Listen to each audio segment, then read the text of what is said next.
All right, welcome back to part 2 of our discussion of volume 26. If you are wondering where part 1 is, scroll down on Spotify, Apple Music, or YouTube. It's there. You're coming in halfway through a volume, so definitely check out the first part if you haven't already. Anyway, we're going to go ahead and get started with 242. V? So, the intro image story. So I'm guessing Wapple got captured. Serves him right for eating his way through the whole fucking world. If he ate through my house, I would be so pissed. I'd be like, bro, don't stop eating my house. Hands. Are you going to replace that? Oh, Dylan, you know that's how you get ants bit? Yeah. That's how you get Wapples. You get Wapple. Just leave all these houses just laying around. Oh, better clean that up. I don't want a Wapple. Anyway, I actually don't have a whole lot in terms of notes for this chapter. I think in part 1, I did kind of speak to the fact that I felt like there was a little bit of a dip at some point in this volume, and this is kind of this dip as far as I'm concerned, but I still have some things to say. I had a little bit of a chuckle seeing the white berets crawling on the beach while the Straw Hats can obviously see them. That was just, that bottom panel of page 2 was hilarious. Just shuffle, shuffle, shuffle, and you have the Straw Hats that are just watching them. Very, very funny. Mid-page 3...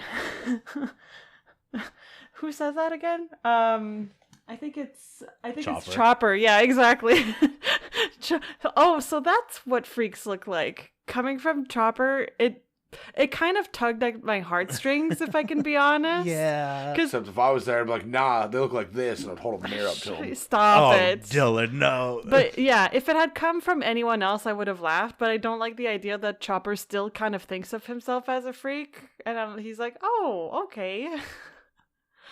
I don't know that he was like musing on that, but there is a certain emotional thread that definitely exists. Also, he's my baby, so I just like he has a spot in my soft little heart for sure. I don't have a whole lot of notes, like I said, for the next few pages, although I do appreciate the clarification of the berries to Extol's conversion. I thought that was just useful information because now we're able to contextualize, the fee that they were meant to pay upon entering, which they did not pay. So the bounties on Luffy and Zoro would cover that plentifully, I think. That's where my mind went. I was like, they could just trade Zoro. But I don't know that they would necessarily want to disclose the information that they're wanted and that there's a bounty on their heads. Anyway, but yeah. Would be enough. And so then we get like more arguments about the offenses, blah blah blah, fuck the police. So the fine would be the thing to make Nami lose her cool at the top of page 8. Like that is the thing that would rub her the wrong way, and it did. I kind of like that image also of her like writing on I was gonna say her writing on his face. Oh. I didn't mean it like that. But yeah, I thought that was just a nicely drawn panel with his the white beret's face and teeth missing and whatever. Top left corner of page 10. I guess it does make sense that the galleon that fell from the sky came from having been exiled to the clouds. That's kind of okay, putting pieces together. That's good. And that's why they're all dead. Yes, exactly. And that's why there was a skull. Because they killed each other because they were styling. Because they cannibalized. No, I think the berets maybe. Oh, no, probably not. They probably just died of starvation. Yeah. And so at the middle of the page, you see that Usopp is thinking back to having had the skull land right in front of him when they first encountered the galleon. Good old trauma. Okay, I have a Lord of the Rings reference. The bottom of page 10, it reminds me of the elves that are readying their bow at Helm's Deep in the Two Towers. Okay. That's all. That was the first thing. There it is. That was the first thing that came to mind when I saw that, and I was like, Lord of the Rings. The Straw Hats try to make a run for it, not without Luffy complimenting someone's shoes at the bottom of page 13, and his devil fruit powers are revealed to the masses of Skypiea as he releases his Gum Gum fireworks attack at the top of page 15. Nice and dynamic page as the white berets get a mouthful of his fists and feet. And the chapter ends... No free feet. No free except if you're Monkey D. Luffy. His tootsies are everywhere all the time. And the chapter ends with the threat of Kami's vassals in the upper yard being the ones to deal with them. And I am assuming that these are the people that Nami saw earlier while she was on the coast, so to speak, of the island. But yeah, that's all I had for 242. Dylan? The information given here I like a lot. The currency, like the currency information that we get, the conversion rate, which, because I think I was saying yesterday, I think it might have been right. It was like it's kind of similar USD to the yen. It's not too far off. I think it's a little more extreme. Well, yeah, as far as the big billions numbers. and trillions, yeah. Yeah. But I really do like when they attack and they have the arrows that create the pathways. That's fucking cool. It is. And also, I really like the fact that they have like mini waivers on their feet, and that's how they traverse. Like, just seeing that combat in action is a lot of fun. I would like to see that animated. That's going to be a really good animated scene. And then, of course, we get to see a new move from Luffy. Yeah, it is the first time that we see the fireworks, right? Yeah, Gum Gum fireworks. Yeah, at least I think so. It's so similar to a lot of his barrage type attacks. Like This Gatling one's just gun, going in. whatever. Yeah, Yeah. But this one's got his feet. that's true. And I love the thing of it's like, oh, we only have 50,000 berries in petty cash. What? Like, why do we only have so much money? And it's like, because we have to feed you. That's hard, dude. Poor Sanji works his hands to the bone. Right? And like the food budget on that ship Oh, must be between extravagant. just Zoro and Yeah. Luffy, just the two of them is a lot. The hunger thing. I'm wondering, is that maybe an inspiration from Goku? Because that was kind of Goku's thing too, as well. It's like just always like Japanese ravenously Yeah, thing, like hungry. even Eh, like it could be. Naruto also has a big appetite. Like I feel as like it's But kind he of just wants ramen. it feels like it's kind of a trope Same. of having a main male character be a hungry boy. You know? Just super hungry. Gives them an excuse to draw a cooking sequence in. Well, exactly. And you talk about cooking sequences. I mean, how many times in manga and anime is there just a beautiful plated food scene, a feast? Yeah, when you think about it, that's kind of like one of their best ways to like convey that level of care they have. Yeah. Well, it's in the food that they make, and it's also in how they show the food. I feel like that particular attention and that particular respect for cuisine is expressed in different ways. Well, it's pretty much just like if you're gonna do anything, you Do gotta it well. do it to the best. Exactly. That whole idea kind of transpires in the culture in general, and certainly in their food. I think I'm gonna buy a kitchen knife when I'm over there because that's gonna be a banging ass knife. Can you take that on the plane with you? Hell yeah! Ain't nobody trying to take this plane. You could have it in your checked luggage. Dylan defends the plane from literally nobody. He's just like, Yeah, it's not something that just you being have. all official. Just in the In the back of the plane. plane with a Tonto. Yeah. Guys, no. Please don't Don't get worry, please don't get boss. arrested. Please don't get arrested. Yes. Making eye contact with all the air marshals. It's like, don't worry, brother, I got your back. Yeah. You come at him from a distance, and I'll close the gap. Sir, please return to your seat. It's like, Okay. you know what? You're not on the floor. I'm joking. I'm joking. Yeah. But yeah, so yeah, that's pretty. Like I said, that's pretty much all I have. Oh, I guess Zolo and Sanji both got involved in the fight. Okay, yeah, they did. It's just you don't get to see any of it. You just see the resolution. Yeah, you don't get to see a whole lot of ass beating except for Luffy. Yeah, not much for this chapter, eh? No, not really. But I will say it's like after like reading it and now coming back through it, you're kind of getting like the way they react to like when the White Berets show up. It seems like they kind of like snap to and they're like, oh, yep, yeah, you got it, boss. So it's interesting. And the fact that it's called Heaven's Gate, it does, like, when the reveal comes, it's like, oh, it's super culty. Yeah. It's super duper culty. But that is all I got. Michael. Yeah, so I kind of like the situation at hand. It's not the Marines here, but it is like a lawful type of police force coming after the Straw Hats. It's a fun predicament. I really like Nami just slamming the waiver into that guy's face. That was a really good panel, I would agree. And that gets them exiled, of course. Yes, so the fight scene that kind of wraps it up was really the star of this chapter for me. I did also enjoy the arrows, how they shoot a path, and then they grind that shit like Sonic Adventure 2. Like, come on, hell yeah. It's just cool. It's funky, it's weird, I like it, but it's handled very quickly. Also, Luffy lecturing the crew on finances is rich. Or not rich. Yeah. You are the reason for all of our troubles. But, one other thing I wanted to point out. On the bottom of page 14, the panel with the fist just before point of impact, and then you just see everything explode. Yeah. The attack explode. That was really good. I like that. Yeah, to summarize, I didn't have a whole lot to say. But overall, I enjoyed it. Again, I would say it's a little bit better than some of the mid chapters in the past, but not by a whole lot.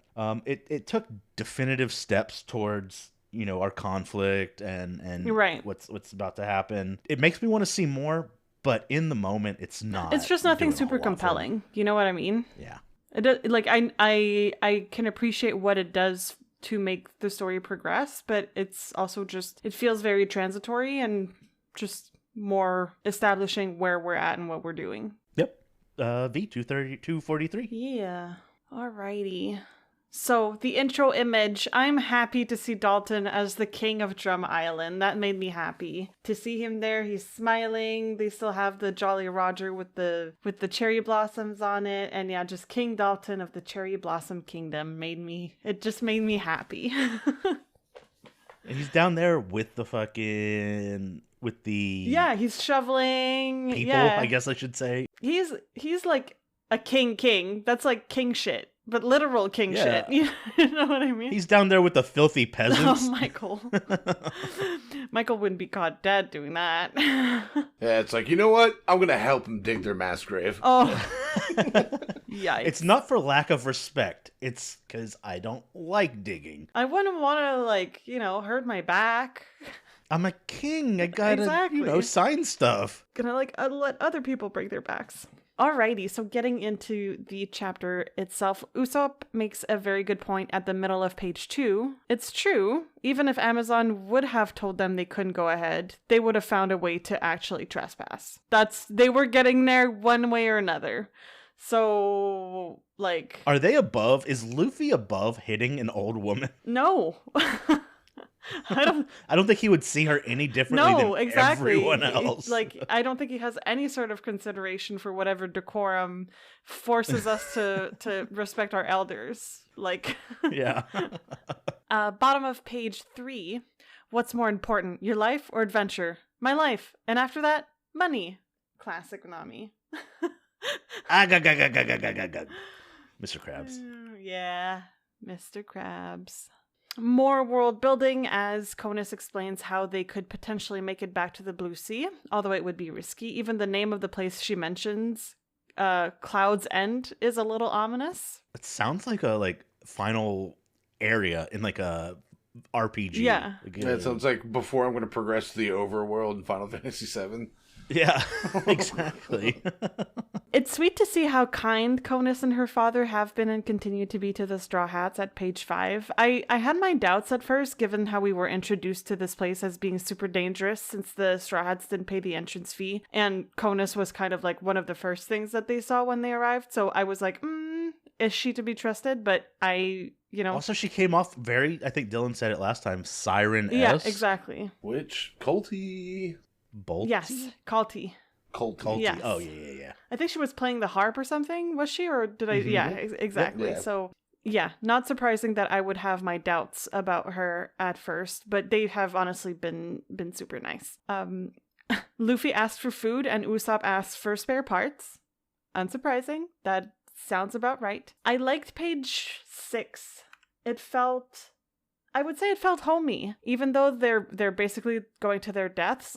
I enjoyed the conversation between Nami and Zoro. Just seeing Chopper hoist himself to the side of the ship as Robin was going to put the ladder down. It felt just it felt a moment in which there was attention put towards the characters and their relationships with one another. And I think that's an important thing to do and reiterate, especially because this is the kind of manga, and I think that's part of it just being shonen, is I don't feel like there usually is a whole lot of attention put towards that in that type of manga for that specific audience. But I feel like Oda does, and he does that also in the way that he broaches more difficult topics or doesn't shy away from intense tragic moments. But I feel like that also in a similar way kind of distinguishes One Piece as something that is quite unique among the shonen genre, because he does take the time to hone in on, you know, those moments between the crewmates, the hominess, the relationship building. And I don't know, I just think it's cool. And it comes across in really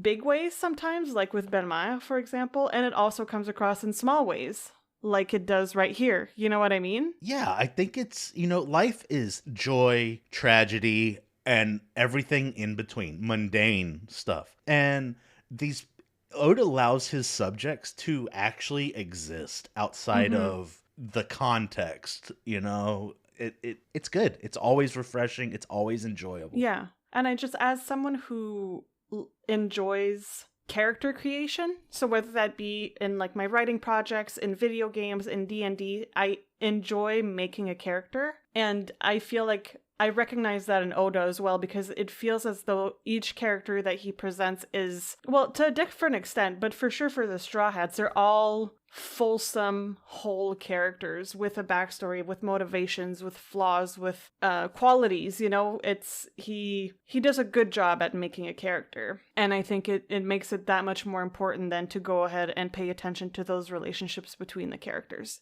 and how they go together. Or butt heads, you know?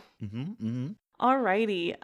So yeah, and that feeling of hominess continues over the next few pages to the point where I had a moment where my suspicions were raised again with Conus and Pagaya. Like, they're almost too nice.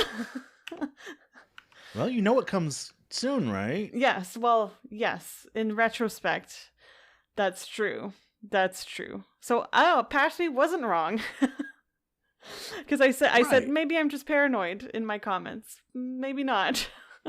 Okay. Oh, this is. I'm gonna go off, guys. Here it is. I'm gonna go off because I have a brief moment. Oh God. Okay, yeah. So at the top of 9, I had a brief moment of just. Oh, I'm with Sanji on, you know, food should be something that appeals to all the senses. So I had like a good impression of Sanji coming into this. And then instantly, my brief, fleeting approval of Sanji goes out the window at the top of page 10. It's hard, guys. It's really hard for me not to focus on that part of him because it really irks me. Well, it's shoved in your face. A lot, especially in this context where, and I'm going to try to not get actually angry, but I actually might get angry. This is a context in which his friend, what I would assume would be his friend, is potentially in grave danger. Like, it's not funny. She is potentially in danger. And that's his first thought. Why'd she put on a t-shirt? I was like, what the fuck did I just read? And like, I have to say, kind of good on Usopp for calling it out, which makes me feel as though like, I think Oda is cognizant of the fact that it's ridiculous, but to me, that was too much. It's not funny. No, it wasn't funny. I didn't like that. And again, there's this whole thing happening with the ship being pulled away by the giant lobster. This is clearly a crisis, and he goes on to repeat it at the bottom of page 13. And I promise you guys that I'm giving it the grace that I can. I understand the target audience. You know you don't have to. I get that every character has their thing. It's just a manga, whatever. But this specific instance really rubs me the wrong way. It's distasteful. It's unnecessary. And I felt the need to actually call that out as something I dislike. Like, it's not necessarily just I dislike that trait in Sanji. We already knew that. I dislike that this is in the manga. I wish it wasn't there. So to add on to the dunking on Sanji kind of thing, because I am actually all on board. When I read through this all on my own, I was able to, you know, read through it quickly. I didn't sit down and try to dissect certain things. I didn't try to, you know, look into motivations and the deep stuff that we attempt to do here. And as I go through it with you guys, as I, you know, put on a little laser focus type of lens, I myself am someone who was never the biggest Sanji glazer. They do exist, but I am seeing that at least through, 26 volumes, he does have moments of really cool badassery, but far outweighed by the cringe, simplord, bullshit, eye roll stuff. And I think, like, we can say, oh, Sanji, blah, blah, blah, but, like, really, it's like, oh, Oda, Yeah. pull back on the bit a little bit. Pull back on the bit a little bit. It's too heavy-handed. It's, like, you gotta let Sanji exist outside of that Right. trope. Yeah. I think it might also be a bit of a cultural thing, too. Because, like, the way he's dressed, it's kind of like the pervy, like, businessman. Yes. Because he's even got the suit and shit, and it's like, maybe that's the reason he's doing it so heavily. Because maybe he's trying to point out to everyone, it's like, hey, they're out there, you really need to watch out for them. Yeah, but I feel like he's a main character. That's it. I feel like it's what makes it a shame for me is considering, actually, like, particularly considering the fact of who is the target audience for a shonen manga. It's teenage boys. And and again, I'm going to get a little bit on my feminist soapbox, but it concerns me that some teenage boys might read that and view Sanji as a role model. That actually bothers me. Me benefit of the doubt is like it's being handed up so much so a teenage boy would read it and be like, oh, they won't. That's weird. No, I was a teenage boy. Yeah, true. Yeah, and That's I'm not saying all of them would want to look up to Sanji, but it's, if you're talking, like a 13-year-old boy that's really into manga or anime is going to see that and be like, Sanji's cool, I'm going to act like him. I'm going to take on some traits, and then he's going to, maybe, and again, I'm trying not to be dramatic, but I like the logic isn't objectify women, right, and be like, that's what Sanji does. It's not necessarily a fully conscious effort that they would do, but it would be a trait that they would maybe take on. And I, as a woman and as someone who was a teenage girl at a certain point and who has been the recipient of bad shit, and we're not going to get into it, it concerns me to have an example of a main character that is written in a way to, yes, have flaws, but also have things that could be seen as qualities that one would want to emulate. It's a little scary. And it's nothing that's going to make me stop enjoying the manga, but it's leaving a little bit of a similar taste in my mouth as the Pell thing, in terms of it actually being something I disliked. Not just something that I have a comment on or something, I don't care for that as much. That's something I dislike. Sanji's going to have good moments, but stuff like this will always kind of like balance them out, Right. You're like, damn, that's cool, but how soon until the next weird ass fucking comment? And I think that this one was maybe a step too far. It was a step too far. Yeah, because before that, it was annoyance of, oh, he's doing the bit again. Oh, okay, yeah, haha, real funny. But that's like, wait, like to me, that was a step too far for sure. Yeah. Anyway. It was a good soapbox. Thanks. Alrighty. Let me get out of my not be angry anymore. Detach myself. Now Zoro, on the other hand, would never treat a woman in such a way. He would not. He would not. And I don't think we've really too busy ignoring them. We've not really encountered other male characters like that other than Arlong that were like that were. I mean, very he was a creep in a different way. Well, yeah, he was creepy. It's like he was power kink creepy. Yeah, power kink, and also like, even though he maybe didn't do so in a sexual way, he was still objectifying Nami.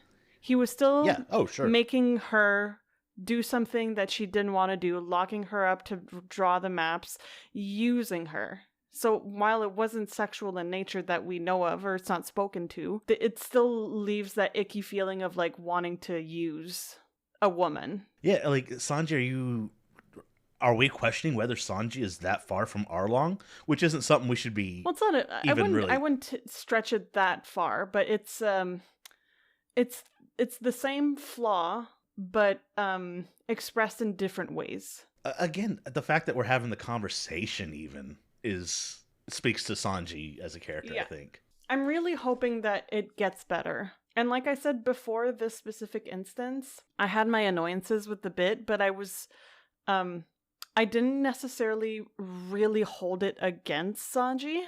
I was giving him, it's like I didn't count it as a strike. I didn't count it as you're on thin ice, buddy. It was just like, it's just a trait of his that I don't care for, but it doesn't bother me enough to want it to change necessarily, or to actively want it to change. Whereas in this instance, I wish those panels did not exist. Anyway, okay, back down from my soapbox. It's the third time I've gone on the soapbox, right? Like in the past 10 Each minutes. time she steps down, she steps right back up. Actually... Yeah. Someone's right behind her as she's stepping down, putting another soapbox. Yeah. Oh, man. They're just waiting for their turn on the soapbox. Yeah. It's like, God damn it. At this point, it's just stairs. I am glad that you guys agree, though, because it's like, I understand that I have not a role in the podcast, but I do bring a feminine perspective, and I don't want to be seen as like the naggy feminist, or the person that's super high on her, high on her high horse and oh God, here goes V again. There goes V again. She's annoying. Eye roll. I don't want to be that person. Over there having opinions. Crazy. That's why women shouldn't No, vote. V, I thought this was great. And I agree with you. Yeah. Every step of the way, because it validates me to know that men also agree that this is too much. I have no counterpoint. You know? Okay, back down again. So then we get some more world building as Pagaya mentions the sacrificial altar that the ship is headed to at page 14. And that sounds like it would be a bad situation to be in, but at the bottom of page 15, he mentions that the Straw Hats are still with him. Yeah, the Straw Hats that are still with him are the ones that are actually being punished. Mm-hmm. Yeah. Which I think I get into it a little bit later on, or maybe in my just overall thoughts on the volume. But I like when the Straw Hats are being separated. I Yes. feel like it leaves room for interesting scenarios, interesting shenanigans, and again it develops on those group dynamics that are just interesting in general. So. Yeah, that is something I tend to enjoy. The top of page 12, no, not 12, top of page 16 shows us the map of Skypiea. Again, love a good map. We have said it before and we will say it again. We love a good map. So Pagaya kind of expands on the challenge that awaits them, and the chapter ends with an interesting shot of a heavily shaded in face looming behind Pagaya as he announces, and above them in the upper yard, Kami Eneru await. Dun, bum, bum. I thought that was actually a really, really good panel. Just because it almost looks like the tribal, like it looks a little bit like a tribal mask, the way that it's just shaded in and the shapes that it makes behind Pagaya. Anyway, I thought that was pretty cool. And okay, so yeah, this is where I had my notes about liking the idea of the group being separated. I think that it often brings about some interesting moments, and it's fun to see also how different groups handle different things and what their strengths and what their flaws bring to a situation. So yeah, I'm kind of looking forward to us getting into it more, and we do get some of that a little bit over the next few chapters. But I'm looking forward to seeing in the long term how that unfolds. And that's what I had for 243. Dylan? Yeah, cover image. I do like seeing Dalton out there with the rest of the kingdom working on reconstructing. And middle of 3, when Nami's just kind of like rattling off on Luffy, it's like, you've seen him take on scary guys before. Like, he took out Crocodile, wiped out Bellamy. Like, start having some faith in your captain. He's done a lot. He has given no reason to doubt him. She kind of explains how to get out of there. Just a bunch of kind of like info dumping on page 4. And then, like V said, kind of like the little bit of crew interaction, like middle of 6 down. And then walking back to the ship, Chopper growing and then shrinking himself to get over. That was cute. Yeah. And what I like on the bottom of 7, when the White Beret guy's kind of sneaking around, he says, you will be guided to the forbidden place, the upper yard. So it's like, doesn't matter what you do. Like, this is the plan. It's always been the plan. We're going to get you there, and then they're going to tear you to pieces. Yeah, you can beat my ass. Good job, I guess. And I do like seeing Usopp kind of like setting aside all the supplies and like filling up a toolbox. That's fun. And then Sanji setting up the bento boxes. Of course, he gives it the cringe ass name. I call it My Love is a Dilemma Falling for an Angel bento box. Good lord, dude. That's one that you can eye roll past. Yeah. And keep rolling. You know what, It's though? like, I feel like this now... is why you got no bitches. Now that I know how far he can go, it's like now it makes me less tolerant of his...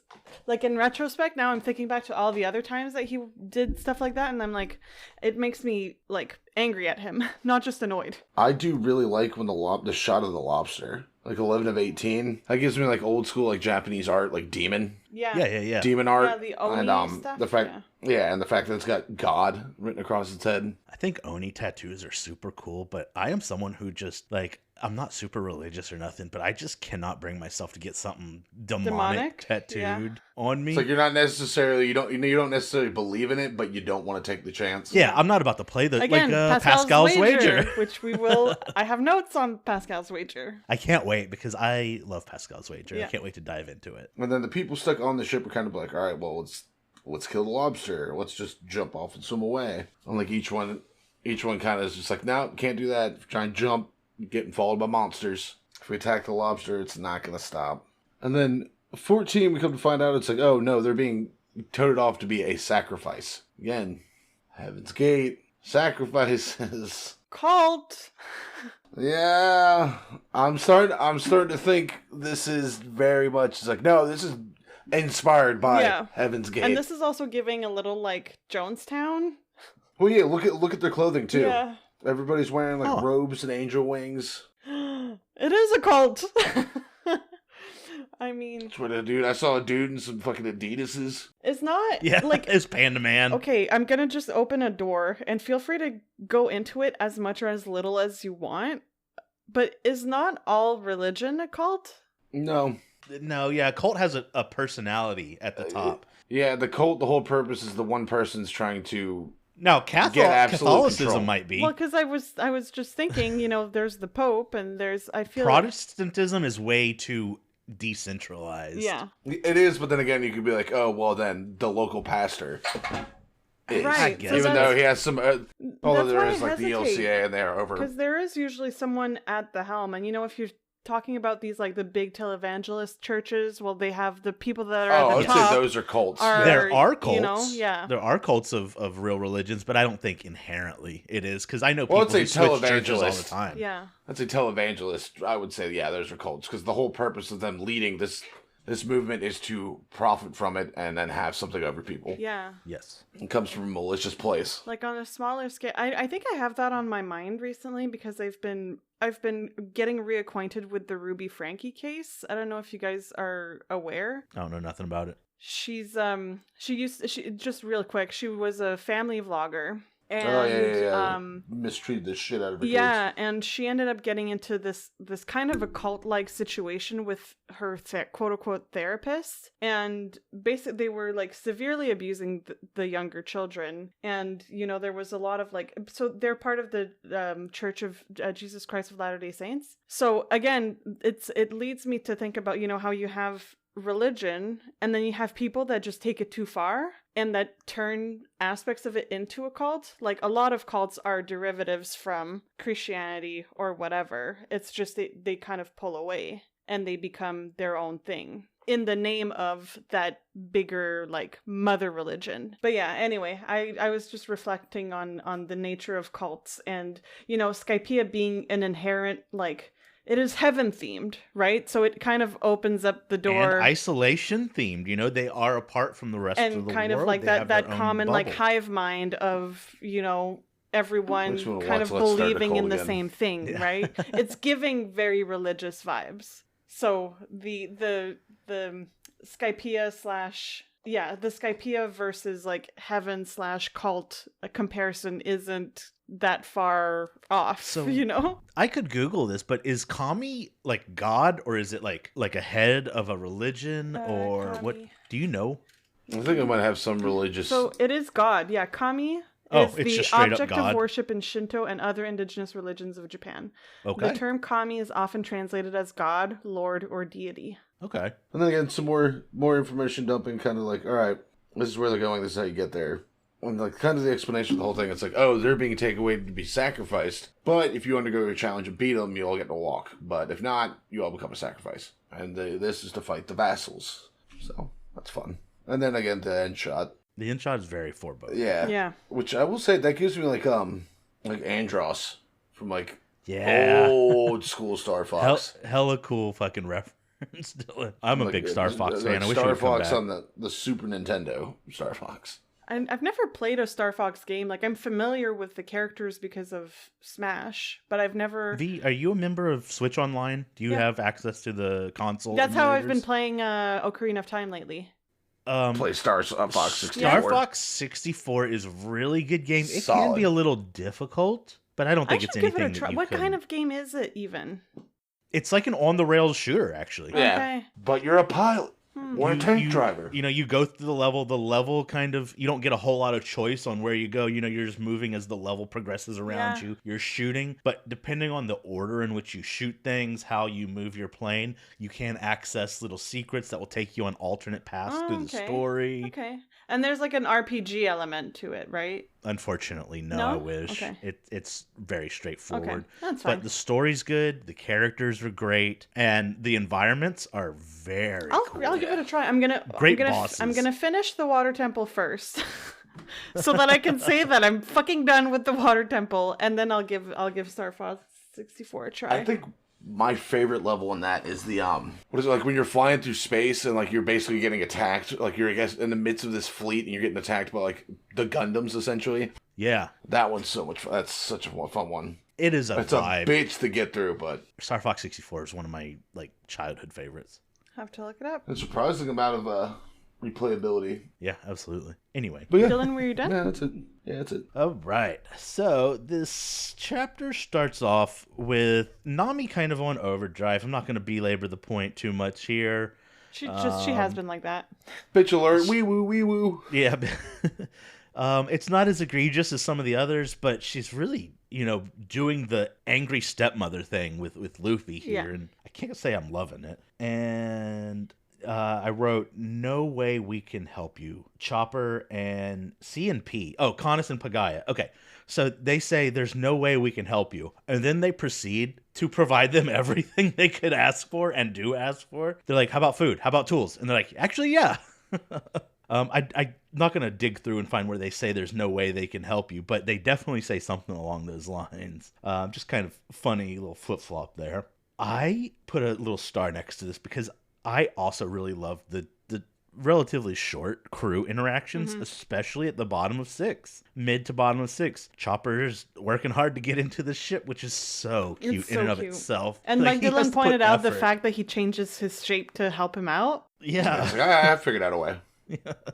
And then Robin's like, hey, I was like, that didn't have to be in there. That contributes nothing except for it gives a little enlightenment on Chopper and Robin. It's cute. It's fun. I like it. Yeah. I like these moments that ultimately don't mean a whole lot for the conflict at hand, but it builds a wider crew, and the crew is the world in which we live. So it's building a wider world for us, Yeah. the audience. And then we get the crew split, another star. So I had back-to-back starred points here. I also have always been a fan in most media when you have a group of people who have, very varied personalities and whatnot. Seeing how certain dynamics play out, how certain situations affect a specific group, so on and so forth, has always been something I've loved. It feels almost like data to me. I've always just liked graphs and stuff, and some part of me feels like that kind of goes hand in hand. I don't know. Maybe I'm way off, but it's really, really cool. And I thought that the groups here were, I mean, they're good, but I could think of some better, more interesting groups. Like, I would love to see Zoro and Usopp just duo. It's just the two of them. Yeah, we haven't had that They duo. have to. Yeah. I feel like Zoro and Usopp don't really know each other that well. Probably to not. be quite No, honest. they haven't had. Oh, we very got the many little bit of like one-on-one- respect building in Albarna. Sure. Sure, do I think they like each other? Yeah, but I don't get them one-on-one a lot. And I think that's interesting. Yeah. I would love to see Luffy and Robin kind of develop What their would that relationship. even I know we've look got it. like? Well, because I think there would be We've seen a little bit, but I Yeah. want more. like with him forcing her alive, basically. That Yeah. that does start their relationship on an interesting foot for sure. What I don't want is Sanji and Nami. No, I would be scared for Nami's safety, and I wish I was joking right now, but I'm not anymore. Sanji and Chopper could be interesting. Okay, yeah. Except to kill him and cook him. I want to see more of Chopper and Zoro. I know that that is kind of an established That's duo. something I feel like we get. but it's something I like, yeah. But it's something I want more of because I really Yeah. like that dynamic. It's so cute. It's so good. It's so cute. Just another reason why, again, I have always liked Zoro. Zoro was my first favorite non-Luffy Straw Hat. And yeah, it's just, this is reinforcing why I thought that way once upon a time. And I might be coming back around to it. I might be on, God, the Chopper Zoro train with V. It's me and V, Chopper and Zoro, and then Dylan's in the back like, y'all are fucking stupid. It was fucking dumb as hell. Who would you say is your favorite Straw Hat, Dylan, at this point? I think I don't know, I'm trying to think. Like, Robin seems kind of up your alley in terms of, like, her skill and her personality. Like, I feel like you resonate with that just type of attitude from someone. Oh, Dylan would 100% gravitate to an archaeologist. Yeah. I guess Luffy so far. Yeah. Like, I like when we first introduced, I really liked Sanji's character. But then it just kept going. I was like, I can't. I can't. Same. Like, dude, if you just cooked and kicked shit, you'd be I so loved badass. him for the whole Baratie thing. Was amazing. It was so good. It was so good. Arlong Park was even very good. Yeah. And then, but from there, yeah.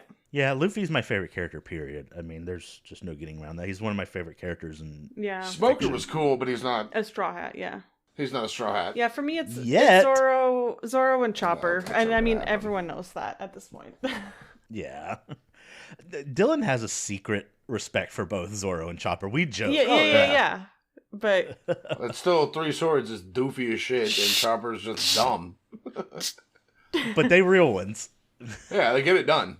oh yeah, they do. Oh, shit. I mean, also, this brings up another point I wanted to mention. It's not in my notes, but the last chapter, you're talking about how Usopp was trying to kind of balance Sanji. He's like, what the fuck is wrong with you, dude? Mm-hmm. He did it twice. We didn't point out the second time. We definitely point out the Yeah. first. But the second time Sanji said that, Usopp's like, you're still on this? Yeah. Which kind of endears Usopp even Yes. more in the conversation we had last volume or last episode. For Like, sure, it works in his favor.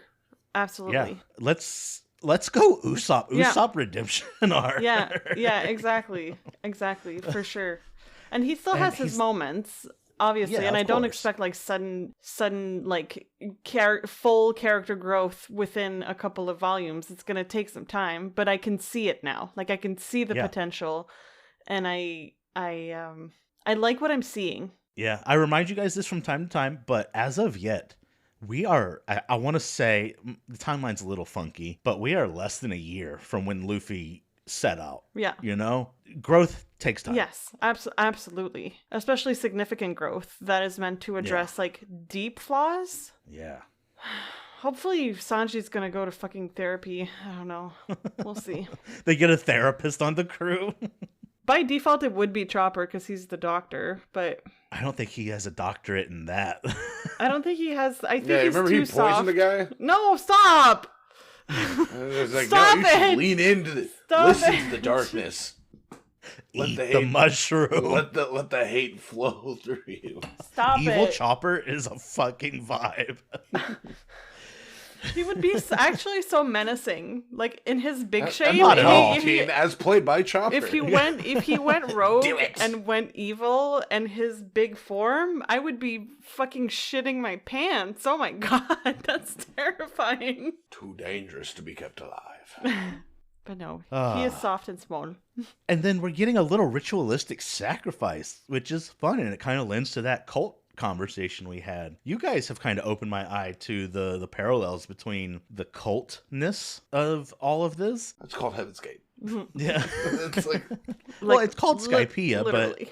that Well, was they had to go Heaven's Gate. through this guy, yeah. Yeah, no, but there's something there. There's something there. I don't know to what extent, but well, actually, I do. Oh, Actually, when we you get do, to it, yes. When we get You to it, I'll don't. point it out. It becomes very obvious very suddenly. It's interesting, and then a little ritualistic sacrifice, just what we need. Love it. And I want to point out something here. So I don't know if it was last episode or 2 episodes ago or even 3, but Dylan was kind of musing on the differences between Alabasta and what we're getting into now. I think this came during Jaya. So he mentioned something along the lines of how Alabasta was very politically driven. It was politics that were driving the conflict behind the scenes. Yeah. Well, I hope you like religious conflict. Right. Oh, you know what God would love?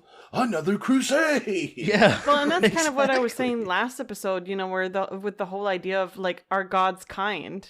Yeah. Well, historically, not really. The gods might be kind, but the people who interpret their God will to it, yeah. I don't those know, are- man. We got plagues, we got floods, we got sacrifice. That's the devil. That's his love. No, that's Yeah. God's love manifest. I roll. I He might lets cut it- this, but He there's, lets us know that it hurts him more than it hurts Oh my us. god. there's Stop spanking There's me, a Daddy quote. God. Go ahead. a quote from Civ 6 that has stuck with me. When you research some technology like theism or it's some religious based technology, it has a quote for every technology research, and this one says, "Does the watch ask the watchmaker who made you?" or something along those lines, which essentially suggests that That's a mind fuck. the divine is so beyond. Well, a lot of the Freemasons kind of had that thought process behind God. It's like, oh, there is a God, but he is no longer taking part. It's like he was a clockmaker. He made the clock. Now he doesn't need to do anything. It's made to run forever. Yeah. And I think Like some part of of the that founding fathers. speaks to me. Kinda. Yeah, deists. A lot of the founding fathers, or at least a couple of them, were deists. A lot of them were Bible thumping Christians. But yeah, it speaks to me that there very well could be, and I want to say probably is something behind the scenes here. It feels weird to me to say that that existence just happened. That's so difficult for me to wrap my head around. But again, that's me thinking at it from a human lens, and when I think of ourselves as being, a clock, we have no frame of reference for what created us as a watch would for a clockmaker, so on. Not to get too deep in the weeds on that one, but it certainly at least made me think about the quote, Yeah. I don't, how can I put this? Humans have such a beautiful capacity to doubt and to question, though, that it's hard to really, I understand in principle what you're saying and what the quote is meant to express, but we're the only ones that are actually looking for it. Looking for answers, seeking to find who made us. We question it. So we're there's a level of awareness, of self-awareness, that you can't really find anywhere else than in humans. I would say it's the invention of religion was a way for humans to explain things they can't explain. Right. So gods. Thor, the god of thunder. Why is it that loud noise? Oh, because there's a god up there on his anvil. Yeah. And even in as a means to address real life issues, for example, Lent, came at a time of year where your resources were lower because you were just out of the winter and harvest hadn't started. So as a means to save on resources, there's a parallel to be drawn. Not do any sugar and shit. Yeah. There's a parallel to be drawn between, as part of the religious event of Lent, to not eat, at the time, not eat meat on Fridays and trying to cut back. And then it would end in a feast now that, now that this, as of Easter, they line up, the religious stories with things that are tangible and observable. So to me, it's excellent. It's great storytelling. I cannot see it as true. There's a little historical significance between it too, because if you look at all the major religions, they all have a flood story. So it's God sent the flood. It's no, there was a major worldwide catastrophe that every religion in the world came up with some story Right, for but it. I also think in many ways different groups of people might want to be teaching the same lessons to their people. And so there are going to be similar stories, similar themes that come back because we're still trying to get humans to behave in a certain way. Like I kind of like the DS idea because it's kind of more along the lines of it's like, hey, there's a God out there, but he ain't checking in no more. Like, don't go looking to him for answers to your problems. You got to figure it out yourself. I feel like if it's kind of the thing, and I can't remember who said that, if there is a God, religion assumes that God is all powerful and good, but seeing what I have seen, I think he is either not entirely good or not capable of everything. So if there is a God, I do not see him as whatever he is claimed to be. To speak to your point, again, that kind of calls back calling out the watchmaker. You cannot apply the moral standards that we have.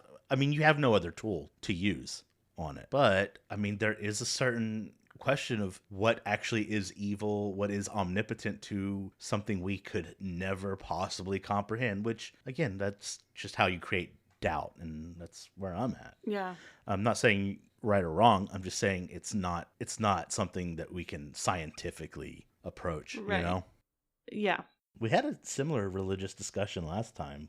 I don't know if it went on this long, but I have more to say on it later, so we'll get back to it. But yeah, and then we get the call out, the last panel. We've all put our 2 cents in on it, but it's good. It's foreboding. It is giving us the idea that there is something more, a watchmaker, perhaps, of sorts. And yeah, I liked it. And then I also really liked the SBS. I kind of touched on it in our last episode, but there is a SBS, and it's this one, where Oda calls into account the growing popularity. And I'm just going to read it.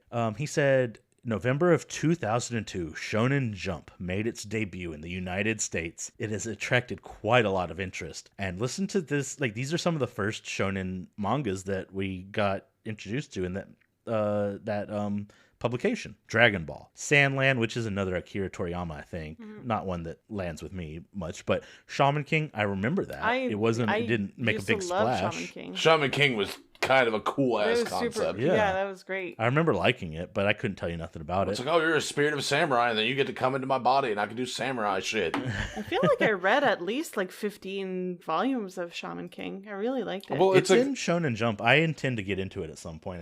I'm just about finished with Hunter x Hunter. Yeah. But yeah. So I know I saw like the buggy shit from getting that one Shonen Jump I got, like, as a kid. It was probably right around 2002, right?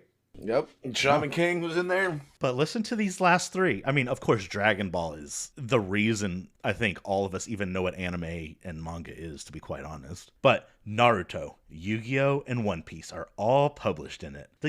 I just really love the way he's talking about this, what I think culturally is something big is going on in Japan at this point, Well, I think that was like, yeah, but I also think that was kind of the turning point when it's like manga and anime started becoming available in the West. Yeah. And the West just ate it the fuck up. It's been like blowing up ever since it got over here. Well, now I feel like it's even cool. Yeah. It used to get it used to be like, oh, you're a nerd. Yeah, we had anime kids who hung out in the corner in one of the and like the main building of the university. I remember in high school there was a guy that would Naruto run to the cafeteria at lunchtime.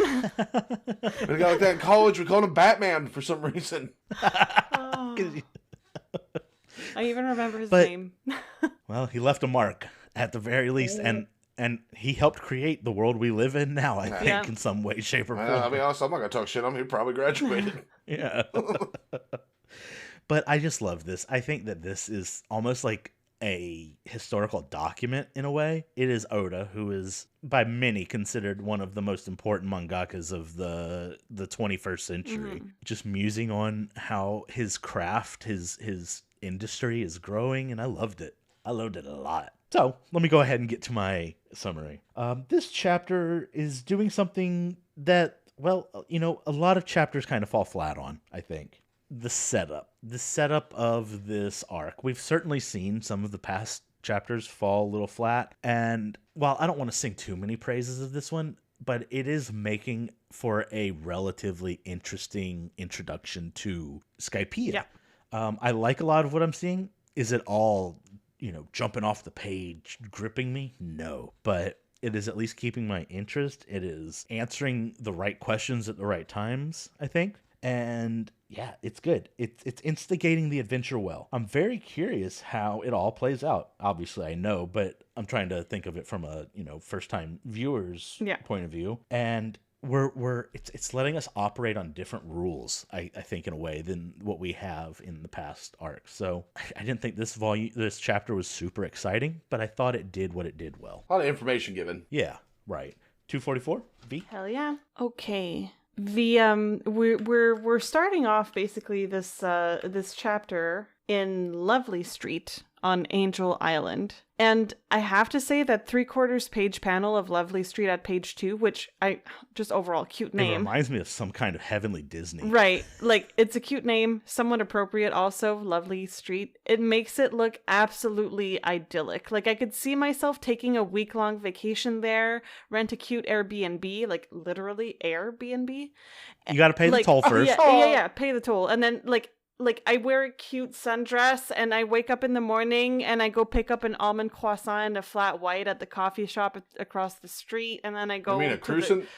No, I mean a croissant. Okay, I'm even gonna lean with into some the omelette du fromage and a nice croissant. Anyway, that's what I'm picturing in my mind. No, I get that. It's like, yeah, let's do a little window shopping.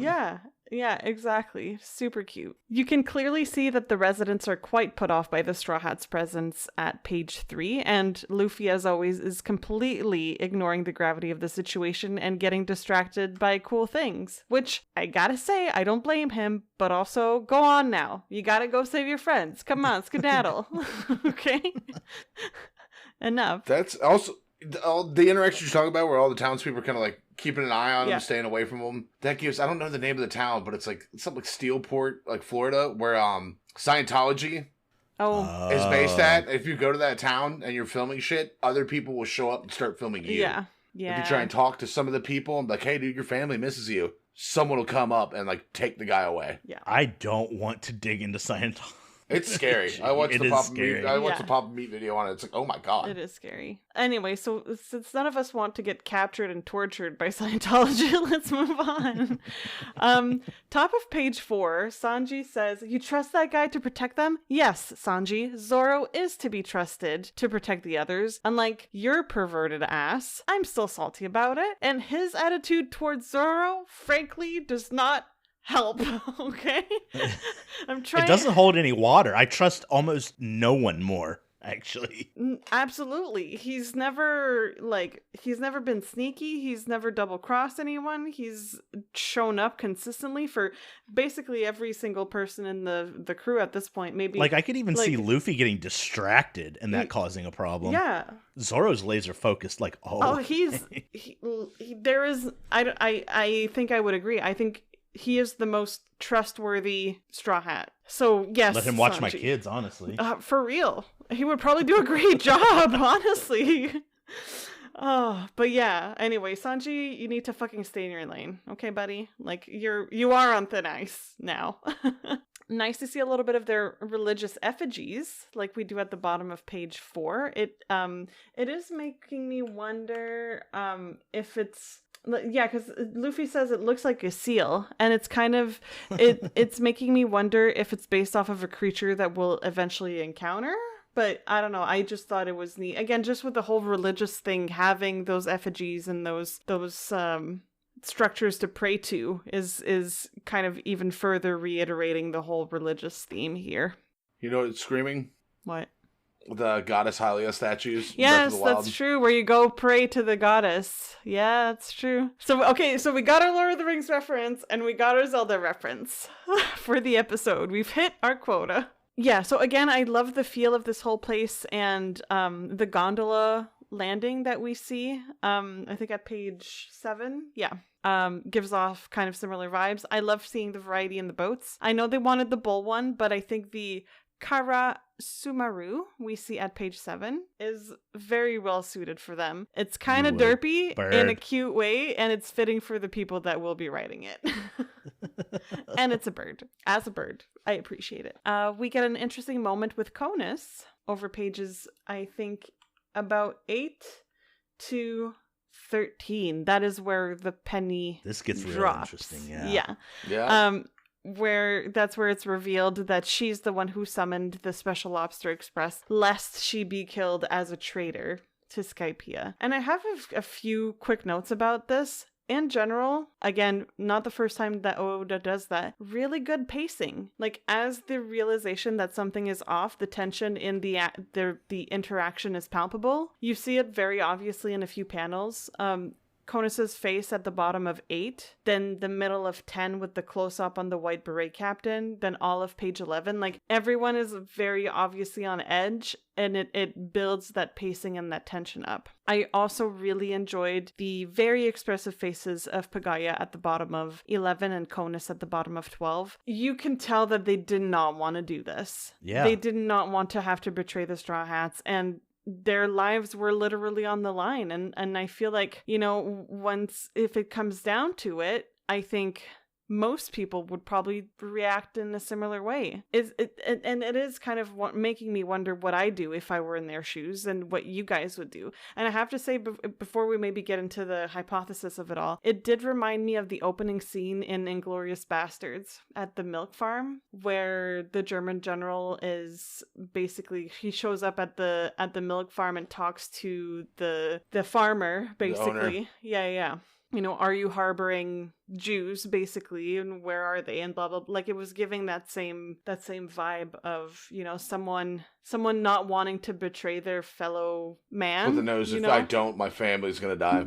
But so the Straw Hats seemingly don't hold it against Conus and Pagaya, save for the fact that she's now put herself in danger, and it's all sort of been a waste if they're all on the chopping block now. Again, I felt like page 14 was a good panel in terms of character expressiveness. I thought that was really nice. Top of page 17, Ganfor and Pierre are back.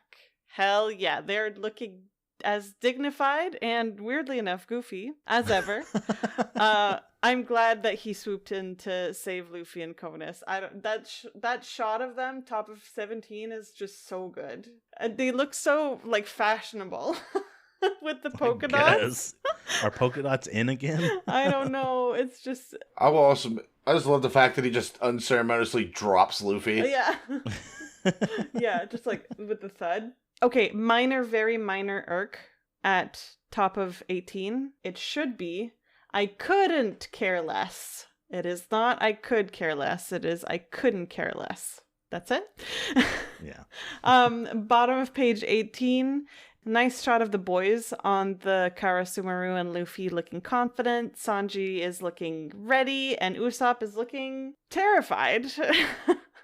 As per usual. And then, so page 19 had me a little bit confused about who said what. Like, is Kona saying she knows who the Sky Knight is, or is he implying that she has a hidden identity? No, other way around. No, she's speaking to him. Okay. The whole time. He does say, "I am the Sky Knight," but that's all he says. Okay. So Conus is saying that she knows who he is. Okay. Just interesting. And I am also wondering what this "please come back to us, Kami" thing is about.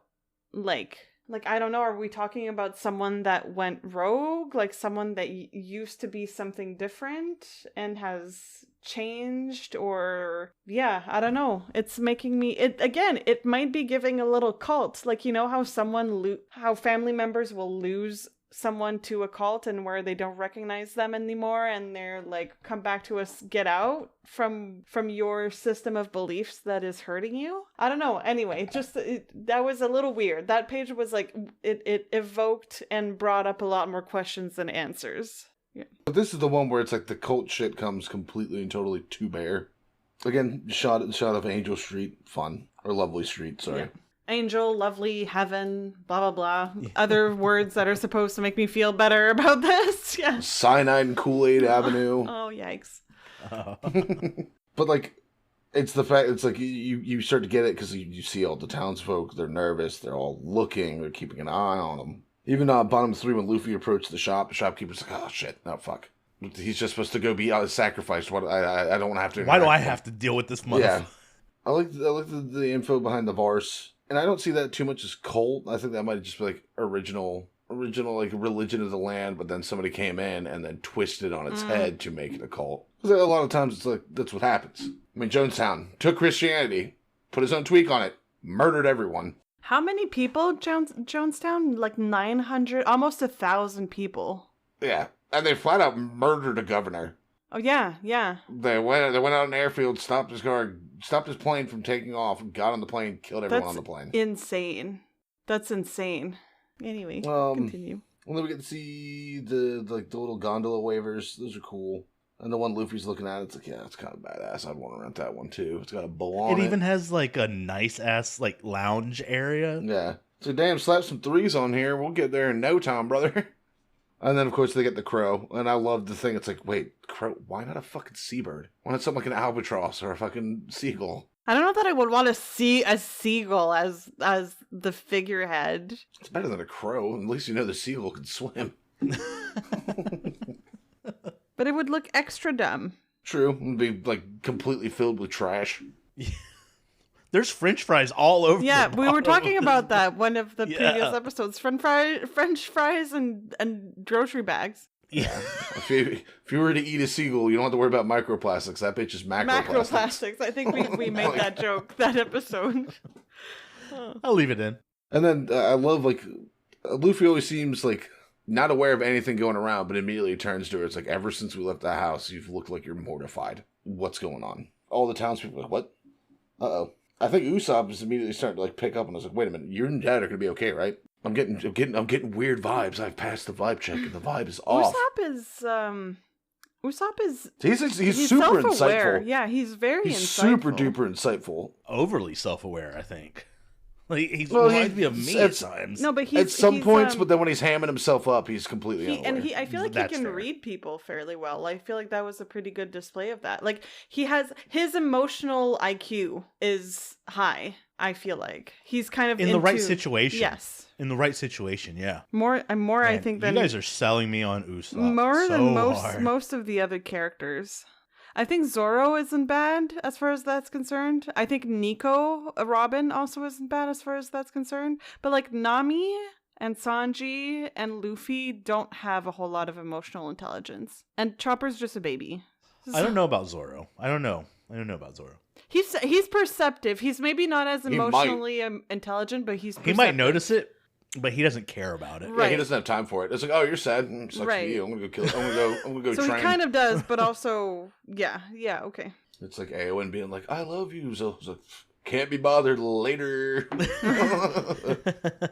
He wouldn't eat that stew.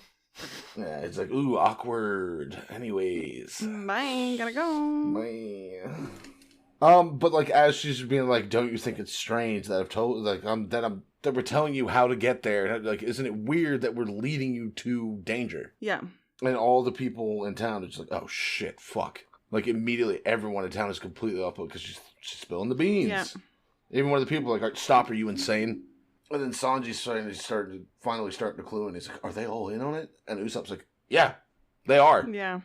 Like, we're getting ready, like, Usopp's like looking around like, I gotta get ready to throw hands, because it's coming. I mean, it's kind of sad seeing the dad cry, the dad, like, just, because I think it's just he knows his daughter too well. It's like, she's too nice, she's going to reveal it, and she's gonna die, and I can't do anything to stop it.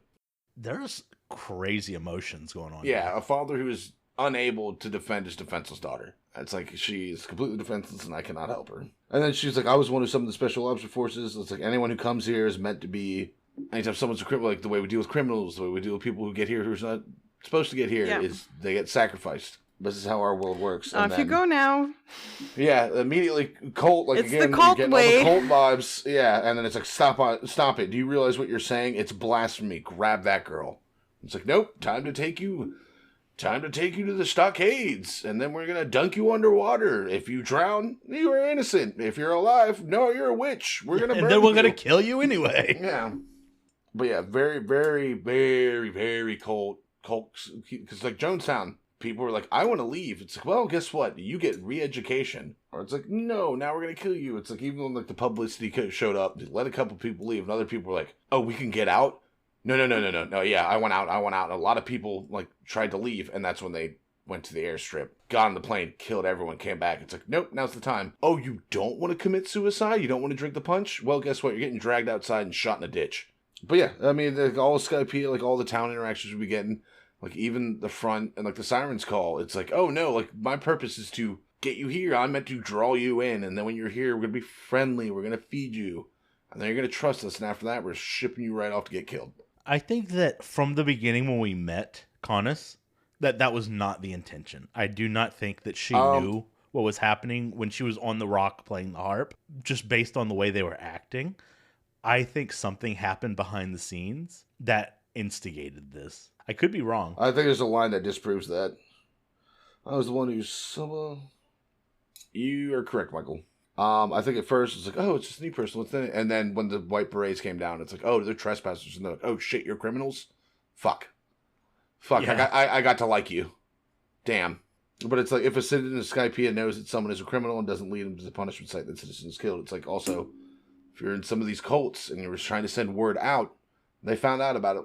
You were either re-educated, which meant shitloads of torture, or they just flat out kill you. Some heavy fucking subject matter in this volume. Cults, man. And now I'm at the point where I'm 100% sold that the Heaven's Gate thing is a direct correlation to the Heaven's Gate cult. But yeah. And then the whole, like, it's like, please come back to us, Kami. Sky Knight Boy is the god of this thing. I think the cult, like I was saying earlier, like the original tribal religion. That's all thing. It's like the cult came in, cult got a footing, and kicked him out of heaven. It's like imagine Satan had a successful overthrow, and God was cast down to earth. So that to me is like, oh, this guy has been deposed, and now I'm excited to see him come and take it back. But yeah, that's all I got. So we start off with a nice little cityscape for you cityscape glazers, especially Dylan. I think you have noted that. I love the scenery so much. But V, you pointed out that this looks absolutely like somewhere you would want to spend an afternoon. Right? Or two. Yeah, it's nice. So I do take issue, kind of. I mean, I don't think it's surprising in any sense of the word that Luffy's kind of being an ingrate, as Sanji calls him out on it, about their boat choice. Mm-hmm. And let me find it. Luffy says, but I like that one better. And we kind of touched on it last episode. Like, Luffy's being a little childish in this, which, again, not surprising. Not a huge jump from who we know him to this point. I really don't think it's that crazy. But I thought it was fun, funny, interesting, annoying, but in a good way. Because sometimes characters are annoying. Sometimes I'm annoying. That's just part of life. Not me. And then the twist here. Things feel pretty normal until they don't. I thought the turn here was done really well. I think V pointed out the pacing of this. How, like, they've noticed it the whole time, but, like, things are starting to get to the point where you can't just not call it out. Like, you're shaking, your pupils are dilated, clearly in the bottom panel of 8. It's like, yo, where's Chopper? He has all the Narcan. You look like you're ODing. Yeah. And then what an explosion of tension. I thought that from page 8 on, this chapter just became something completely different. Something completely different than we've seen in One Piece yet. Yeah. I thought that it was an absolute, I think Dylan used the word, turning it to 11 at this point. I mean, it is going crazy here. And it's not violence. It's not fighting. It is tension. It's super intense, yeah. Yeah. And I thought it was done really well. It kept me on the edge of my seat. And then Gonfor, whatever you want to call him, shows up just after, and neither of you pointed this out, but I do want to point out page the last panel, bottom left on 14, and then the final panel on 15. We get that on 14, we get that like black and white. I mean, it's all black and white, but this is starkly like dark blacks, bright whites, not a whole lot of shading. And then Ploosh is the onomatopoeia used here. We've seen that once before. We've seen that giant beam from the sky. Yep. Destroy everything in its path. And I think that's super intense. Yeah. I'm here for Gonfor. I think the last page does intentionally put a little doubt into what's actually happening there. And I like it. I like the way that you're questioning, what does this mean? So Conus is speaking. I know who you are. He says, I am the Sky Knight. And she says, everybody knows. Please come back to us, Kami. Like, we don't like being in a cult anymore. That's the thing. You don't always get to that revelation until it's too late, you know? And yeah, I thought that this was a great way to end the chapter. Overall, I thought the beginning was very slow, and I thought it was kind of boring. And I think maybe that was intentional. It was a slow burn for sure. In fact, I'm certain that it was intentional. A lot of building. You're put into this place of comfort, of ease, having a great day in town, and then deceptively things switch like that. It explodes with drama in the second half, and I thought that was a killer chapter. Again, started slow, but in a way that made sense for the ending here. So that's what I had to say for 244. 250, 245 V. Yeah, so intro image, Wapol is looking rough, and to be honest, he deserves it. He deserves worse, actually, but we'll see where this goes. Put that man in prison. For real. We have a Kill him. few nice, where's that? We have a few nice panels at the bottom of pages 2 and 3. I love the misty look of the one at page 2 with the forest in the distance and the twisty vines. I thought that just looked cool. And then page 3 looks, again, like cool, but also perilous with the huge torches and the spears and the statues in the back and the thick trees. And like, I don't know, it just looks cool. It looks like I'm entering a new area in a video game. And this is like the 100%. like the wide shot before you actually start in the new area in the video game. The back and forth between the boys had me chuckle too, as Usopp is being asked if he wants to turn back, to which he agrees, only to be told, we're going in, so why did you ask? Exactly. Usopp says, then why did you ask? But yeah, I thought that was funny. As they're getting closer at page 4, the art style changes a little bit to something that's really heavily shaded in, with really interesting perspectives. Like, it looks like the light when you're telling us a scary story and you have like the bright light under your face and it illuminates your face from below. That's exactly what it looks like, particularly with Usopp there at the middle top panel of page 4. I just thought that was pretty cool to have that change of perspective and shadow work. Page 5, Luffy is completely unbothered, while it's very obvious that they're stepping into a very hostile environment, as proven by the huge swinging sickle or round axe in the middle of the page. If I may, this is giving Shadow Temple when you're on the boat. Yes. I know there's no Oh, when sand. you're going across the river Styx. Yeah. Which is what that's a representation of. Yeah. Yeah. Oh, okay. But yes, this is giving Shadow Temple for sure. Yeah, it turns out that there are plenty more of those axes, as we can see over pages 6 and 7. And yeah, so page 7, I thought using the Gum Gum Bazooka to launch the boat over the axe was clever. I like that. I like these. I like whenever we see the Devil Fruit powers outside of combat. Like, of course, it is very useful in combat, but to see their utility in quote-unquote everyday life, because I guess that is their everyday life, is trying to escape axes falling from the sky. Danger. Yeah, but to see a case use that is in combat, I just think is kind of a cool thing. And we got something similar, I think it was last episode. Was it yesterday? Again, blurry. It's a little blurry with Robin using her Devil Fruit powers to last hook. episode. Yeah, exactly. Okay, thanks for confirming. But yeah, just interesting stuff. Page 8, I gotta say, I'm one of those people that loves the critters, and I do love the critters, but lampreys freak me the fuck out. They are the real ones and the one in the manga are terrifying. With I don't like that circle mouth. Their circle mouth and Well, the it's so they teeth, can and they grip just onto you, suck rip on you your open, and blood. suck you. Ugh. Oh, I hate it. It creeps me out. Like I'm you guys can't see, but I'm like rubbing my legs together right now out of like, like as if there was a She always lamprey does stuck that. on my my legs. I hate it. Please. But yes. Lampreys, no thank you. Bottom of 9, and again, we kind of get into it a little bit more as this volume progresses, but I'm sure we'll eventually find out what all these challenges are about. We are going to find out about one of them by the end of this volume, but I think, like, looking ahead in this moment without more knowledge than just the names above the entrances, which would you pick? I think I would pick the string with Swamp as a second choice. I would not pick Iron. I would not pick Swamp. Okay. Brother, I'm taking the challenge of Iron. Oh, all I gotta say is I keep that iron on my hip. Oh, God. Ball or string? I think ball. It feels a little less dangerous. Yeah. So I'm with the crew. Yeah. That's where I would go. Yes. Okay. Oh, never mind. If Zola was here, I'd definitely say do the iron. He can cut through steel. He is not. Mm. Yeah, Unfortunately. Yeah. I think my first thought is string. It's the one that to me sounds the most harmless. We then join up with the ball is the ball cup. It's like get the ball in the cup. And you're stuck in this is purgatory. This is you're just stuck for eons just trying to get the fucking ball in the fucking cup. Get in the fucking cup.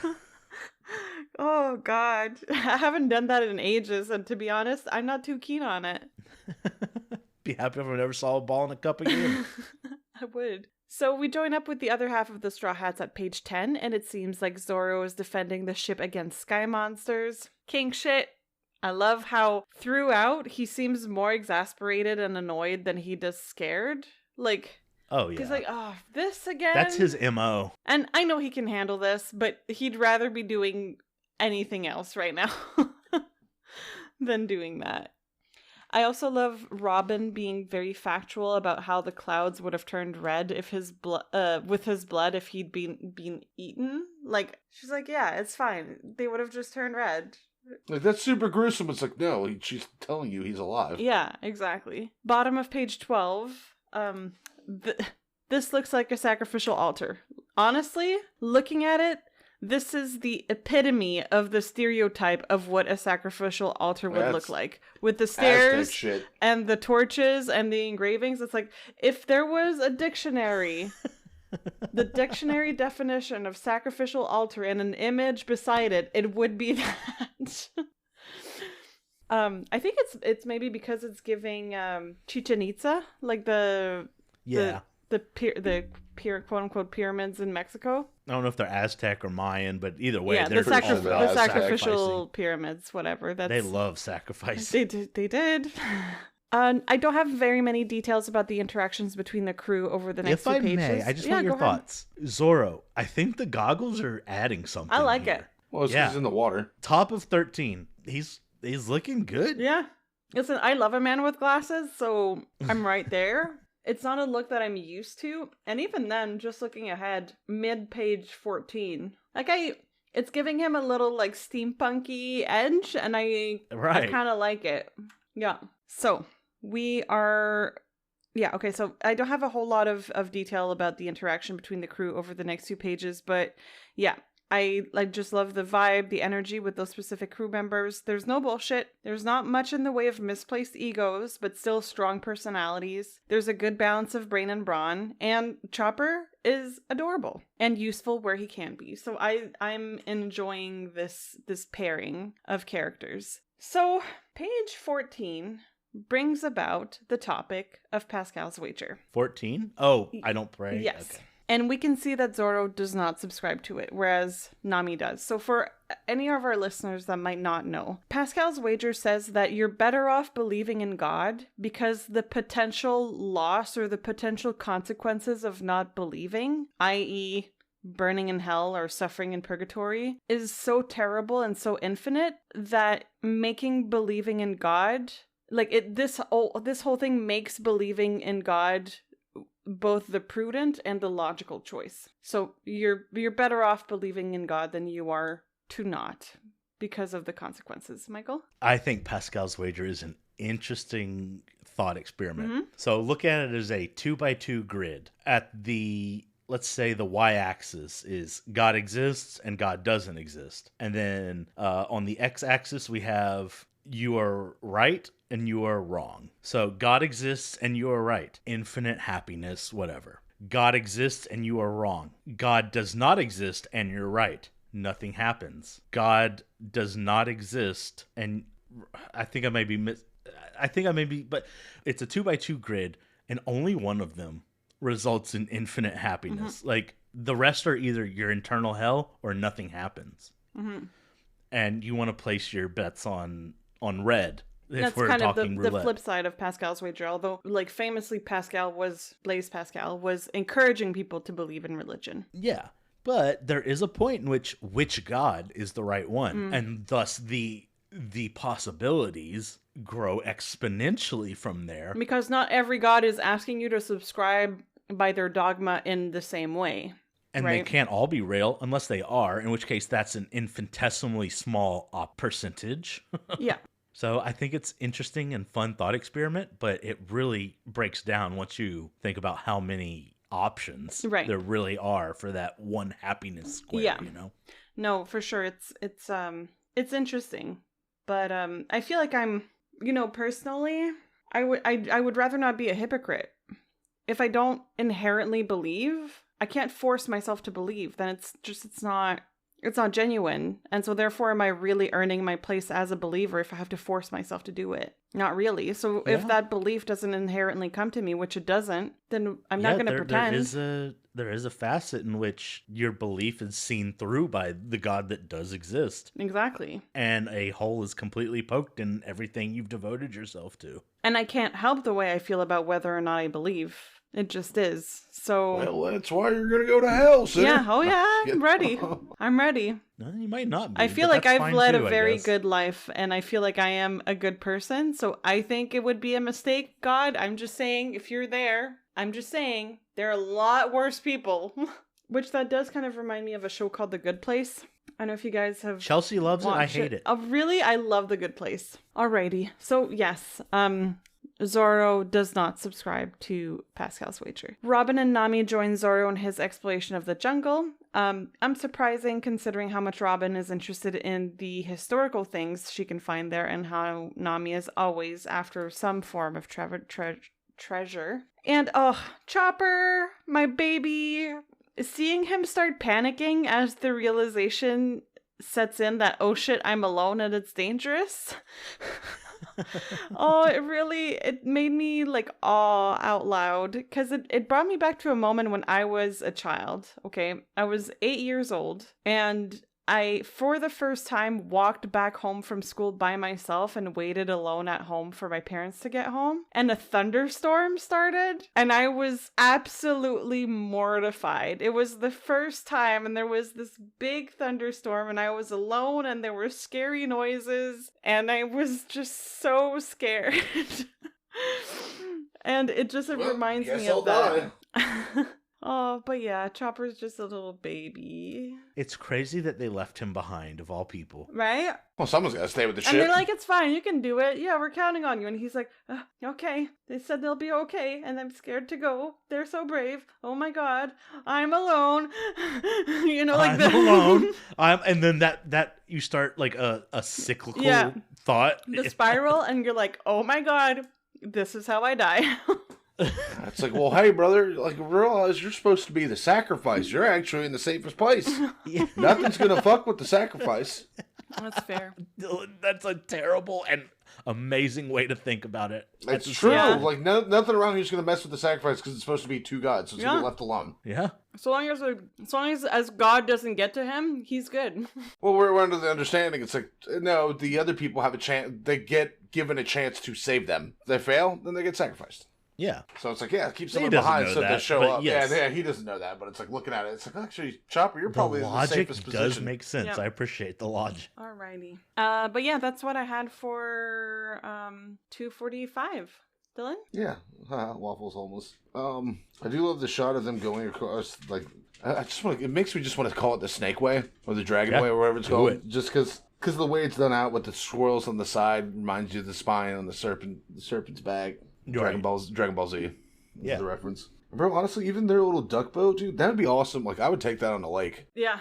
It's got a little umbrella on there. Just drop some lines in, hang out, play some music. Hell yeah, brother. And then Usopp he's being super perceptive. Mm-hmm. He's freaking out at first, but then he catches a glimpse of the person in the tree.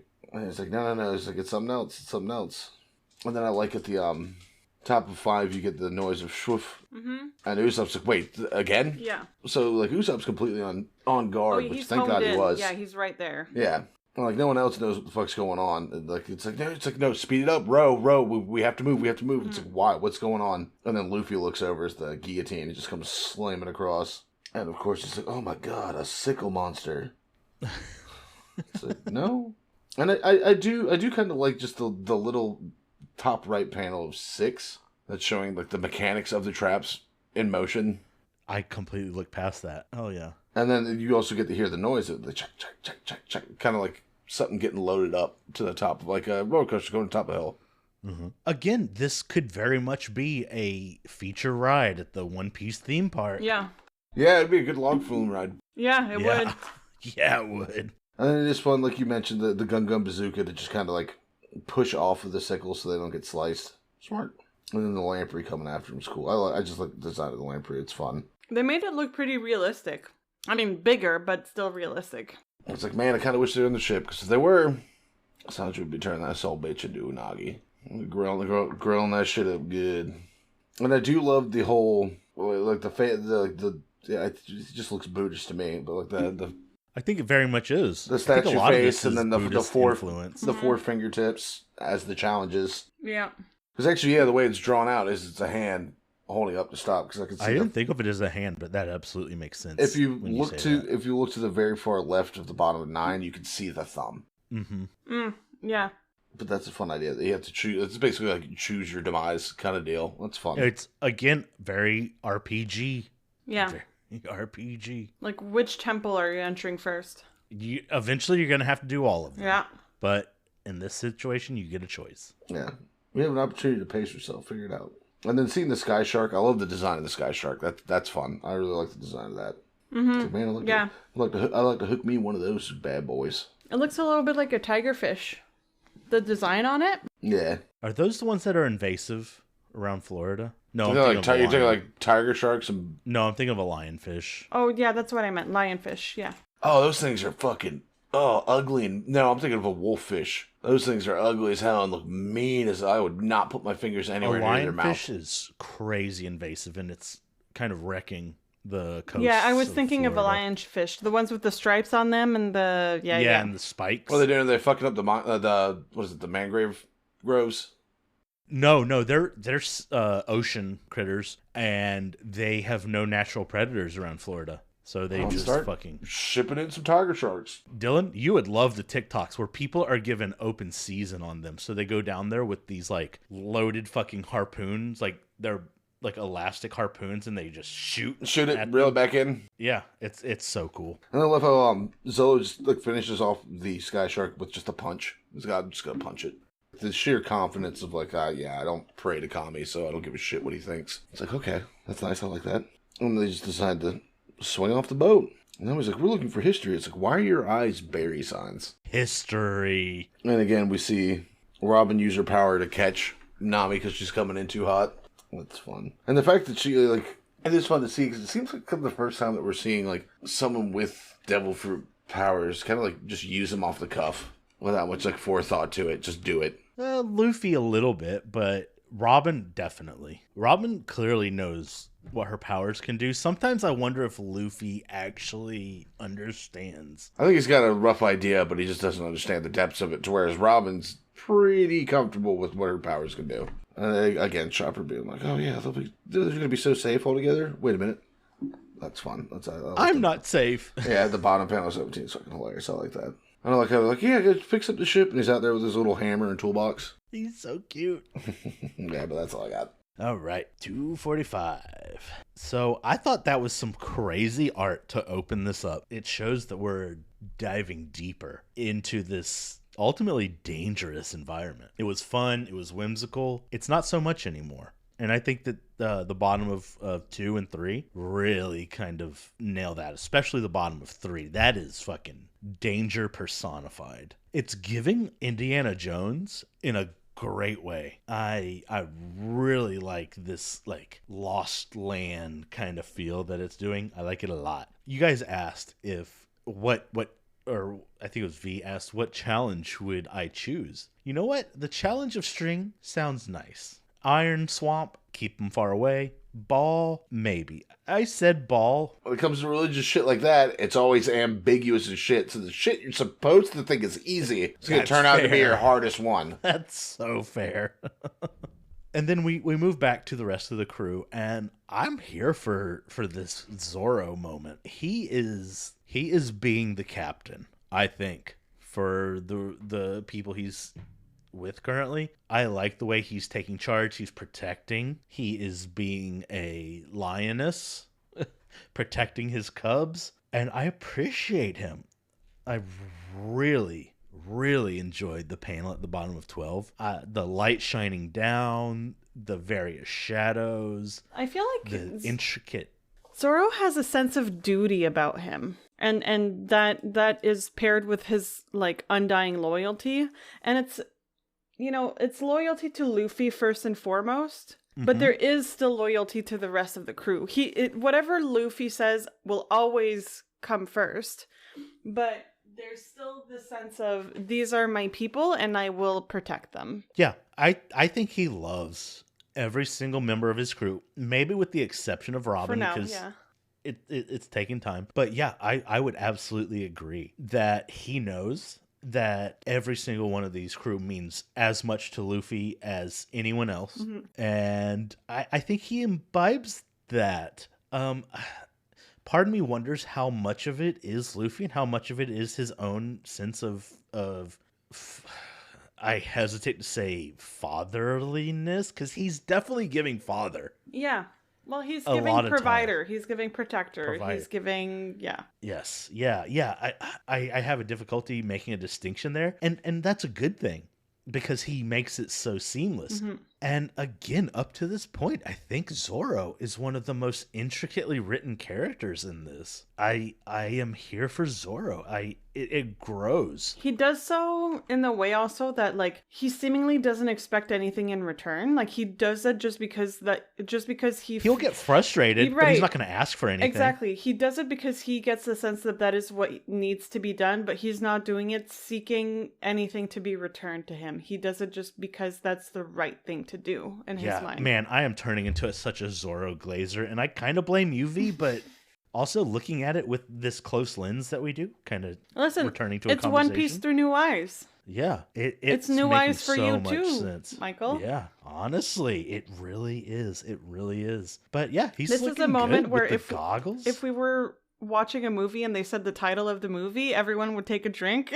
This is the time where we said the name of the podcast. So we take a drink.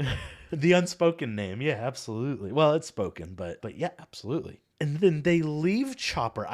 This is on par with me of letting Luffy fuck around and find out, but so much more irresponsible. Like, the crew's going to go grab Luffy. They are literally leaving what I think is one of the most vulnerable members of the crew all alone in what is possibly the most dangerous, environmentally speaking, situations that we've seen so far. Yeah. I mean, Chopper he's not incapable of defending himself, but I feel like the threat is seemingly so much bigger than what he can tolerate by himself. Alone. Yes. Yeah. He, like, when he fought the Baroque Works agents, he had Usopp on his side, which, I mean, in retrospect, doesn't feel like a whole lot, but they work together well. Yeah. He does well when he has someone to work off of. Yeah. He's not meant to do this all alone. Well, and his abilities, when he, like, goes into this, like, sniper mode or something. When he's searching for the weakness? Yeah. Yeah. Yeah, he definitely has strength. He's also a good support character is what I'm saying. I know, exactly. Yes, that's a great way to put it. He needs some help. And, God damn it, please protect him. But they don't. And, kind of rewinding from where my point is chronologically, I really like the Zorro panel. Sorry, but I don't pray to the kami. Again, it's just reinforcing that Zorro independence, that Zorro mastery of just life, man. I don't know how to put it. I don't know how to put into words what I'm thinking, but that motherfucker is unbothered.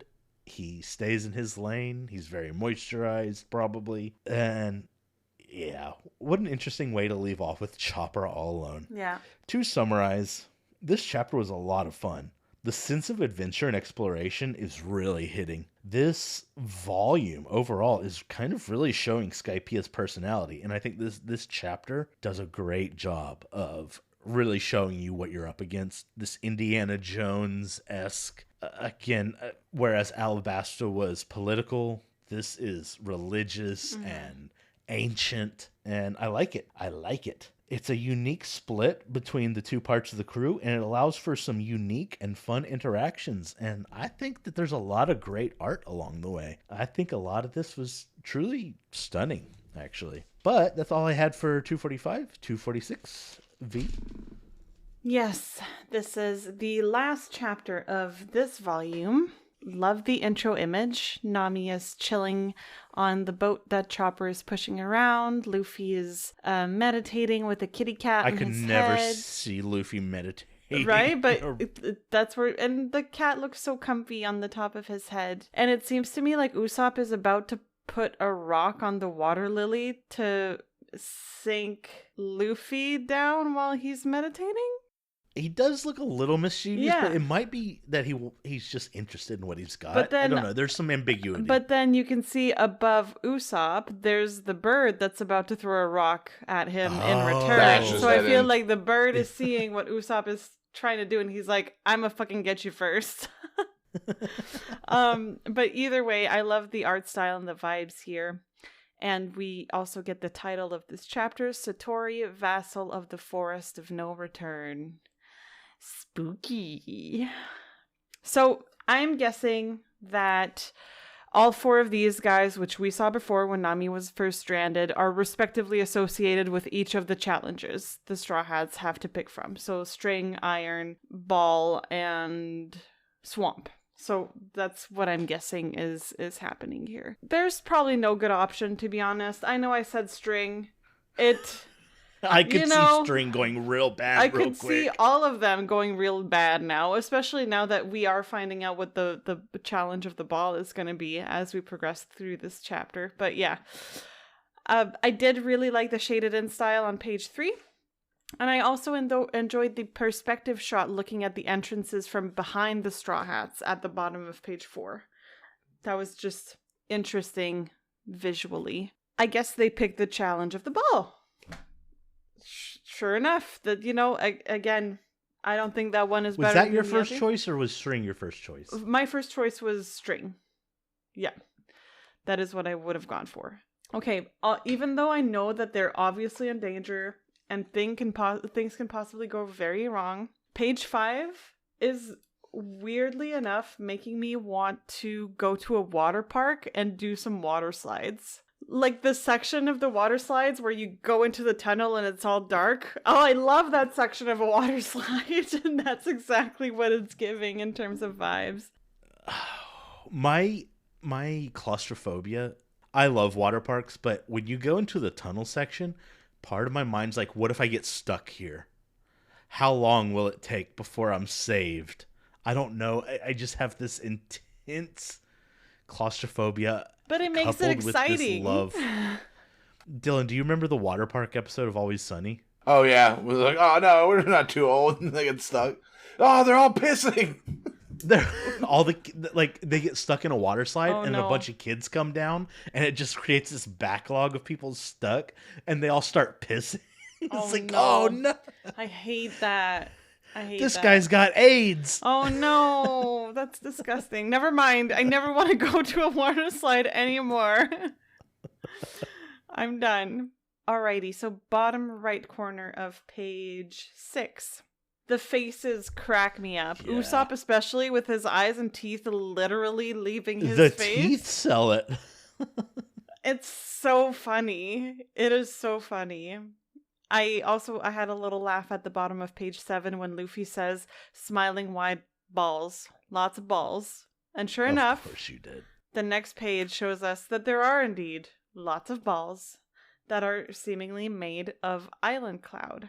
The bottom of page 8 has Luffy saying, maybe we chose the right opening. Press X to doubt. And sure enough, Sanji does doubt. At the bottom of page 9, We also see that Sanji has the same thought process of each entrance being associated with one of the vassals. So kind of getting confirmation of that.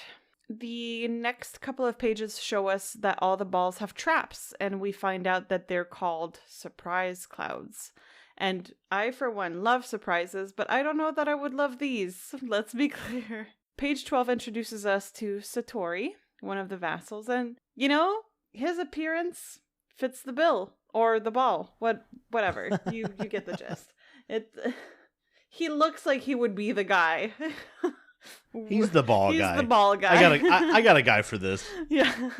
If you were to need line all balls? of them up and you say, which is the guy? Who's the ball guy? The It's camera that. rotates to him back and then just like jumps back to him. Exactly. Absolutely. The rest of the chapter shows us that Satori is quite the worthy opponent. Luffy tries to hit him with the Gum Gum pistol, which fails, and Satori strikes him back. Sanji then tries his luck, but again, it does not work. I had a few panel highlights in terms of visuals. The bottom of page 14 was super dynamic as we see Satori's strike pushing Luffy away. The top, 2/3 of page 15, the shock on Sanji and Usopp's face at the top, the perspective shot from behind Satori in the middle left, and then Luffy's injured face on the right. Just good little series of panels right there. And we also get a bit of exposition regarding the nature of Satori's power, that they're granted to the faithful, and seemingly that is making him able to anticipate moves. And that's quite destructive. Keep this in mind going forward. Okay? That's all I'll say. The fact that it's given to the faithful? Sure, just keep the whole bit in mind. So mantra is the power granted only to the faithful. Okay. And I won't tell you which parts to keep, anticipation but of just the moves. keep it. Okay. I'm taking it, locking it away. But yes, the fact that he is able to anticipate, very significant, very useful, and also just, as he explains on page 17, that it destroys the body starting with the spinal cord. That is lethal and dangerous. So yeah, like they're not fucking around. And then Satori goes on to give more explanation about, pardon my French, how fucked they might be. And I gotta say, the guy might look silly as heck, but that last panel of him looks terrifying. Like He looks like he might eat human flesh. with the glasses, he looks like a serial killer. Like I'd be petrified if I saw him walking near me in a... Have y'all seen Sin City? Yes, it looks like the Elijah Woods character. Elijah Wood, yeah. Yes, with the glasses. I was just thinking that. It's giving 100% that character. That's true. That's a great movie, I actually. love Sin City. Anyway, but yes, all that's to say, I would be petrified if I saw him walking near me in a dimly lit street at night. I'd be like, 911? Help me. This guy, he's got balls. Hell yeah, brother. No, but not the bad kind of balls. Also, he looks like Elijah Wood in Sin City, please. They're like, say no more. They'll be there in 2 seconds.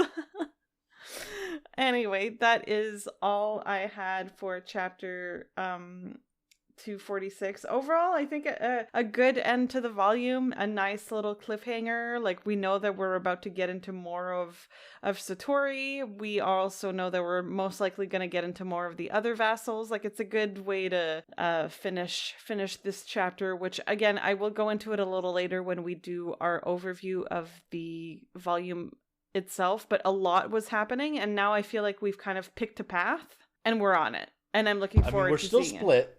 We are still but they're split, two but I like distinctive that. I'm still paths happy with instead it. of just one whole where everything is kind of happening. It's like, okay, now we have these two avenues of shit that's gonna happen. But yes, that's what I had for 246. Dylan?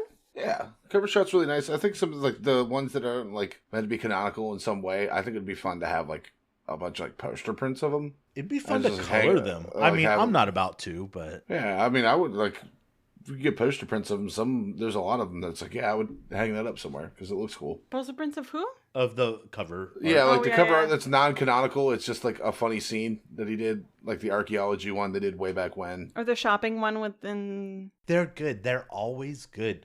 They rarely miss. Like he's clearly putting time into. And they're fun and whimsical and like, yeah. Each have their own distinct kind of vibe. It is fun to see all the bad guys. God, God, do you guys remember the old, like, Cartoon Network, like, Boomerang show, like, The Amazing Race? Vaguely. The yes. guy, like, top middle panel of 3, the guy with the mustache is definitely the guy who's got the dog. So I was like, Yes. like, very much so him. I wonder if there's not some inspiration there. Because I'm assuming it's either he's going to be like the Red Baron. Like, if he's not coming out in a biplane, I'm going to be disappointed. So, in this volume, because that was when we first introduced to him, he is flying on a bird. No, that's right. We did see him. Okay, so yeah, he is some kind of like a fighter ace, kind of like he's the aerial combat kind of guy. That's your vibe, Dylan. Yeah. Well, Dylan, let me ask you this, and you know what, V, you chime in too. Yeah. Which one of these, just based on their silhouettes, seems the most threatening? What's the top one? I would say the ace guy, actually. No, the cool looking motherfucker is the one I'm worried about. Coup? A coup. Samurai Oh, Jack. a coup from Samurai Yeah, Jack. Yeah, same. Top guy. Okay. I think he's the big bad. Top guy or bottom guy? But I Well, would I think we say saw top the other guy. 3. I don't think we've seen the top guy yet. I think this is our first time running into him. We saw him a little bit. I think we did see Okay. him a little bit. I remember but the it was hair. so brief. Yeah. I remember seeing at least his silhouette. Yeah, it's kind of cool seeing them. So it's like a lineup of the bad guys. This is the lineup of the challenges you got to get through. We know who Ball is. I think the top one's Iron, because it's what Iron, String, Ball, and Swamp. And Swamp, yeah. No, top one's Swamp, bottom's Iron, I would say top one is middle is String. middle string, Yeah. bottom Middle string, iron. okay. Yeah. Swamp, string, ball, iron is my speculation also. Yeah. But then we get to see the crew finally make their choice, and then, like, kind of like I was saying earlier, it's like, oh, let's choose the most harmless thing. It's like a lot of times, like, tests and trials, when you choose what you perceive to be the easiest path, it's usually the hardest. But that's such an RPG thing. Yeah. You've said it, I've said it, V's said it. That makes me curious. Is Odo, like, a huge JRPG player? Like, is he a huge fan of, like, Final Fantasies? Because if it is, it's like, all right, now it makes a lot of sense. I don't think he has time to play video games. Well, to not get anymore, finals. but it's something he did before he became a Yeah. Mangaku. It's fun seeing them go through the dark tunnel. Because, Michael, what you described, I assume you're kind of like Usopp through it. It's like, if I can't see it, it's not scary. So I'm just going to close my eyes and somebody tell me when we're through it. And then I love how Sanji's like, yeah, Usopp, open your eyes. You're the one steering the boat. Wait, who's steering the boat? Oh, God! What is that from? Step Brothers. Step Bro. So they fucking just smash into the ground. Killer reference. And I love when they go shooting over the cliffside. Like, it goes full zany cartoon mode to where, like, Usopp's teeth and eyes are popped out of him. It's like, his facial expressions have always been the comedic relief, but he hammed it up so hard with that one. And then his, like, hollow shell he left behind. Yeah.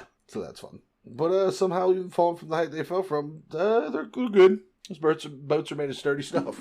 It wasn't that high. It was pretty high, but... I don't know. You get the perspective shot, bottom right of 7. Okay, it was pretty high. Yeah, that's fucking up there. It's like you're not falling back to the blue sea. Yeah. And it's kind of fun, like, they see all the balls, like, oh, it's the ball challenge. Okay, makes sense. And then we find out, it's like, oh, no, they're all, like, each one is some form of booby trap. You got the snake in the one, the other one blows up. Again, very video game-esque. Yeah, which also, again, you're thinking, like, boss fight mechanics. We see Luffy kick away the snake one. One of them has health in it, I promise you that. Yeah. Well, it's one thing, it's like, hey, can you use them against him? Can you start redeflecting them at him? Yeah, you hit one at the enemy. Yeah. That's very Mario. You know what Yeah. it's That's such a reminiscent of? Bowser. Okay. Zelda. That's a Gandalf fight. Ganondorf fight, I yeah. was thinking of Jabu Jabu's belly. In Zelda Ocarina of Time, you have those bubbles that kind of move around, and you have to slice through them. Yeah. That's not during Remorade or whatever the thing's name is with the jellyfish. No, and it's the big throughout boss. throughout the temple. Yeah. Yeah. You can't really do shit to him until you get the boomerang, which boomerang, as a child, most powerful weapon. Yeah. It's like, oh shit, a lizard dude, boomerang, I'm going to jump attack you 3 times and you're dead.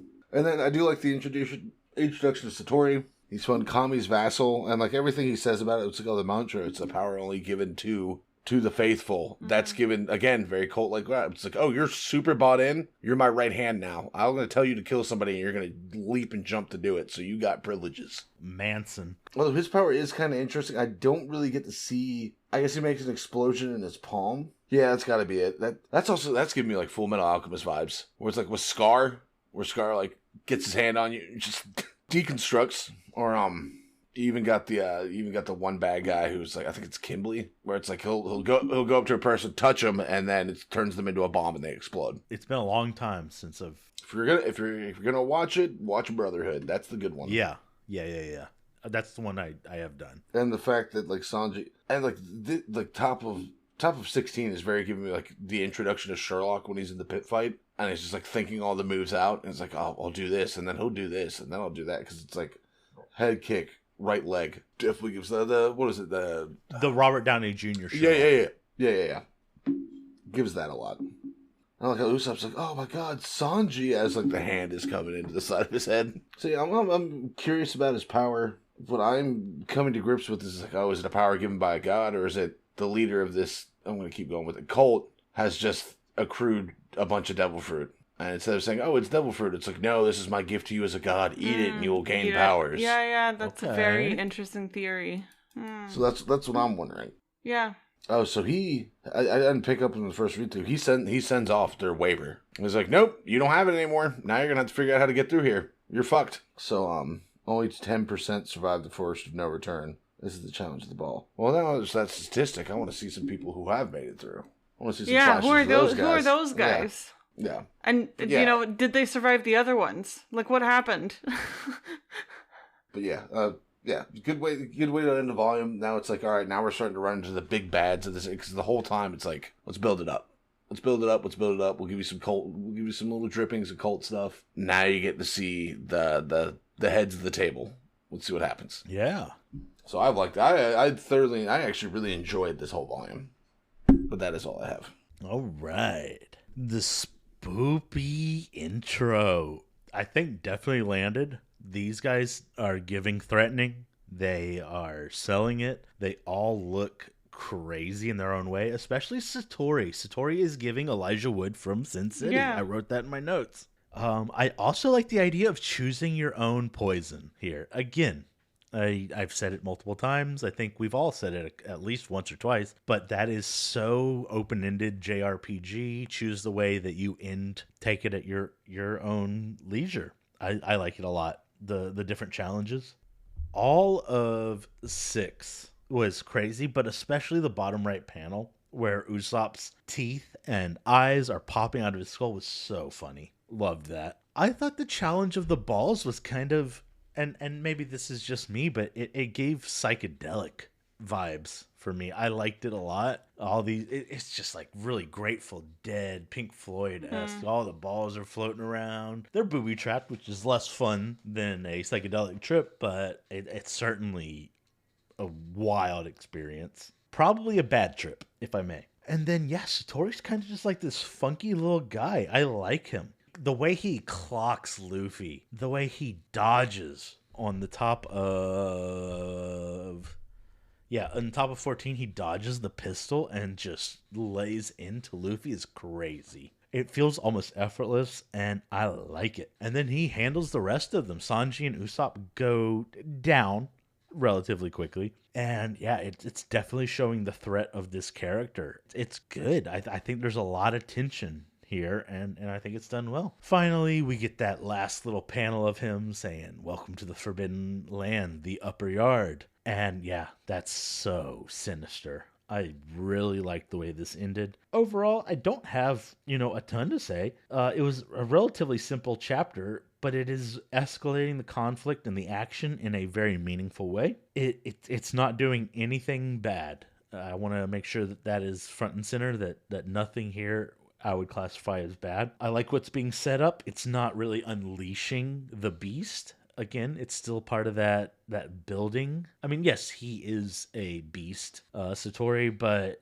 this is just the beginning, obviously. And it was a good way to end the volume, and I liked it. So, with that, we will go ahead and bring our discussion of volume 26 to an end. As is tradition, I'll go ahead and lead our final thoughts for the volume. And then we'll do V, and then Dylan, you'll wrap things up. I think what stood out to me the most in this volume was the art and the humor. I think that even more so than the tension, which the tension was built, I think, well, but there was a lot of really good art, a lot of deep, dark shading to highlight the threats that were ongoing. And there's a lot of really funny moments. V, I will highlight your reaction to Pierre. That was absolutely hilarious and nonsensical, but also endearing at the same time. And the art and I think the humor were often used in conjunction with each other in a really good way. The art just really sold some of the funny moments. Likewise, it's showing an interesting setting, but it wasn't packed with excitement. I think it certainly had excitement going on for it, but there was a lot of lower moments, especially considering some of the volumes that we've had recently. We just got out of Alabasta, all things considered. The characters introduced were hit and miss. I think, and you guys may disagree with me, that's okay. Canis and Pagaya were kind of pedestrian for me. I like them, generally speaking, but they didn't do a whole lot. I will say, Canis, in that last chapter that we saw her, where everything started hitting the fan, was crazy. But overall, they just didn't leave a huge impression. Gone For was a colossal success in my eyes. Yeah. Absolutely loved that character and his bird. This volume, I would say, was bookended by some great moments. The beginning and the ending were really great. The middle was the middle. It was good. It was really good. I liked it. I appreciate how much Dylan loved this volume. And yeah, that's what I had. V?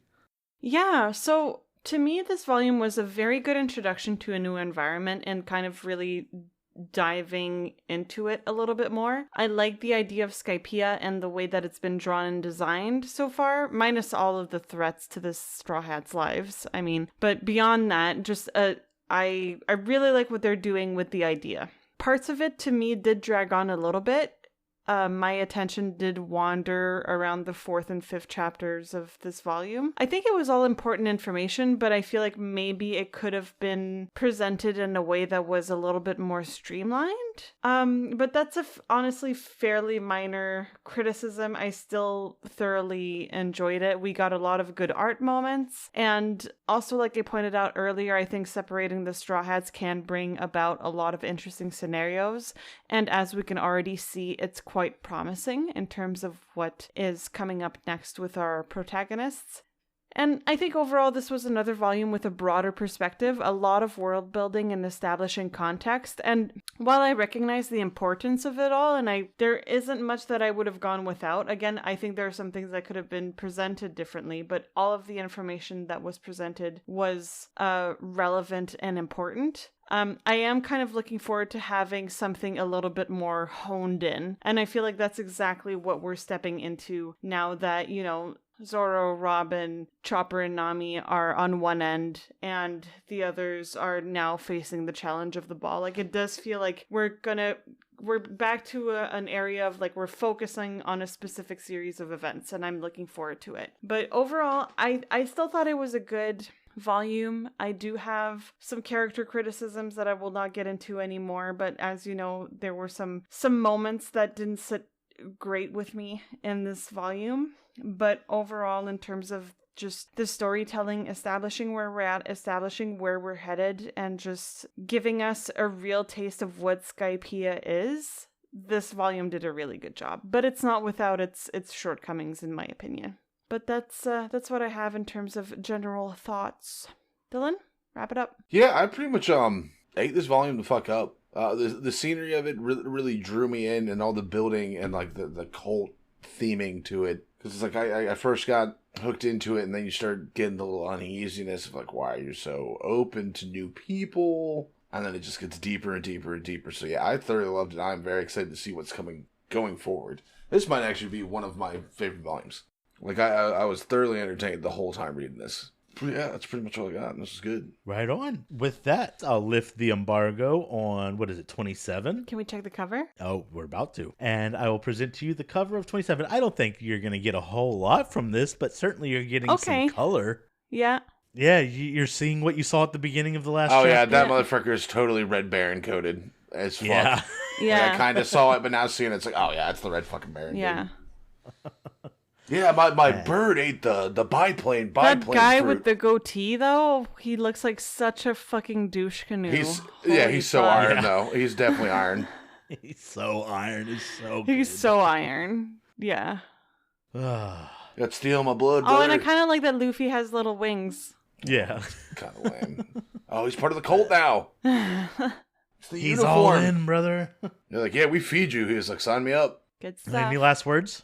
No, That's just it. just looking forward to what's coming next. All right. So I want to thank our listeners for listening, as always. Couldn't do it without you. And I want to thank our co-hosts, Dylan and V. Thank you for joining me on another episode here. Don't forget to follow us on social media, Instagram, Twitter, but most importantly, Discord. Join That's us. where the fucking action is. Thank you again. And of course, bon voyage. Bon voyage. Ciao, Bella.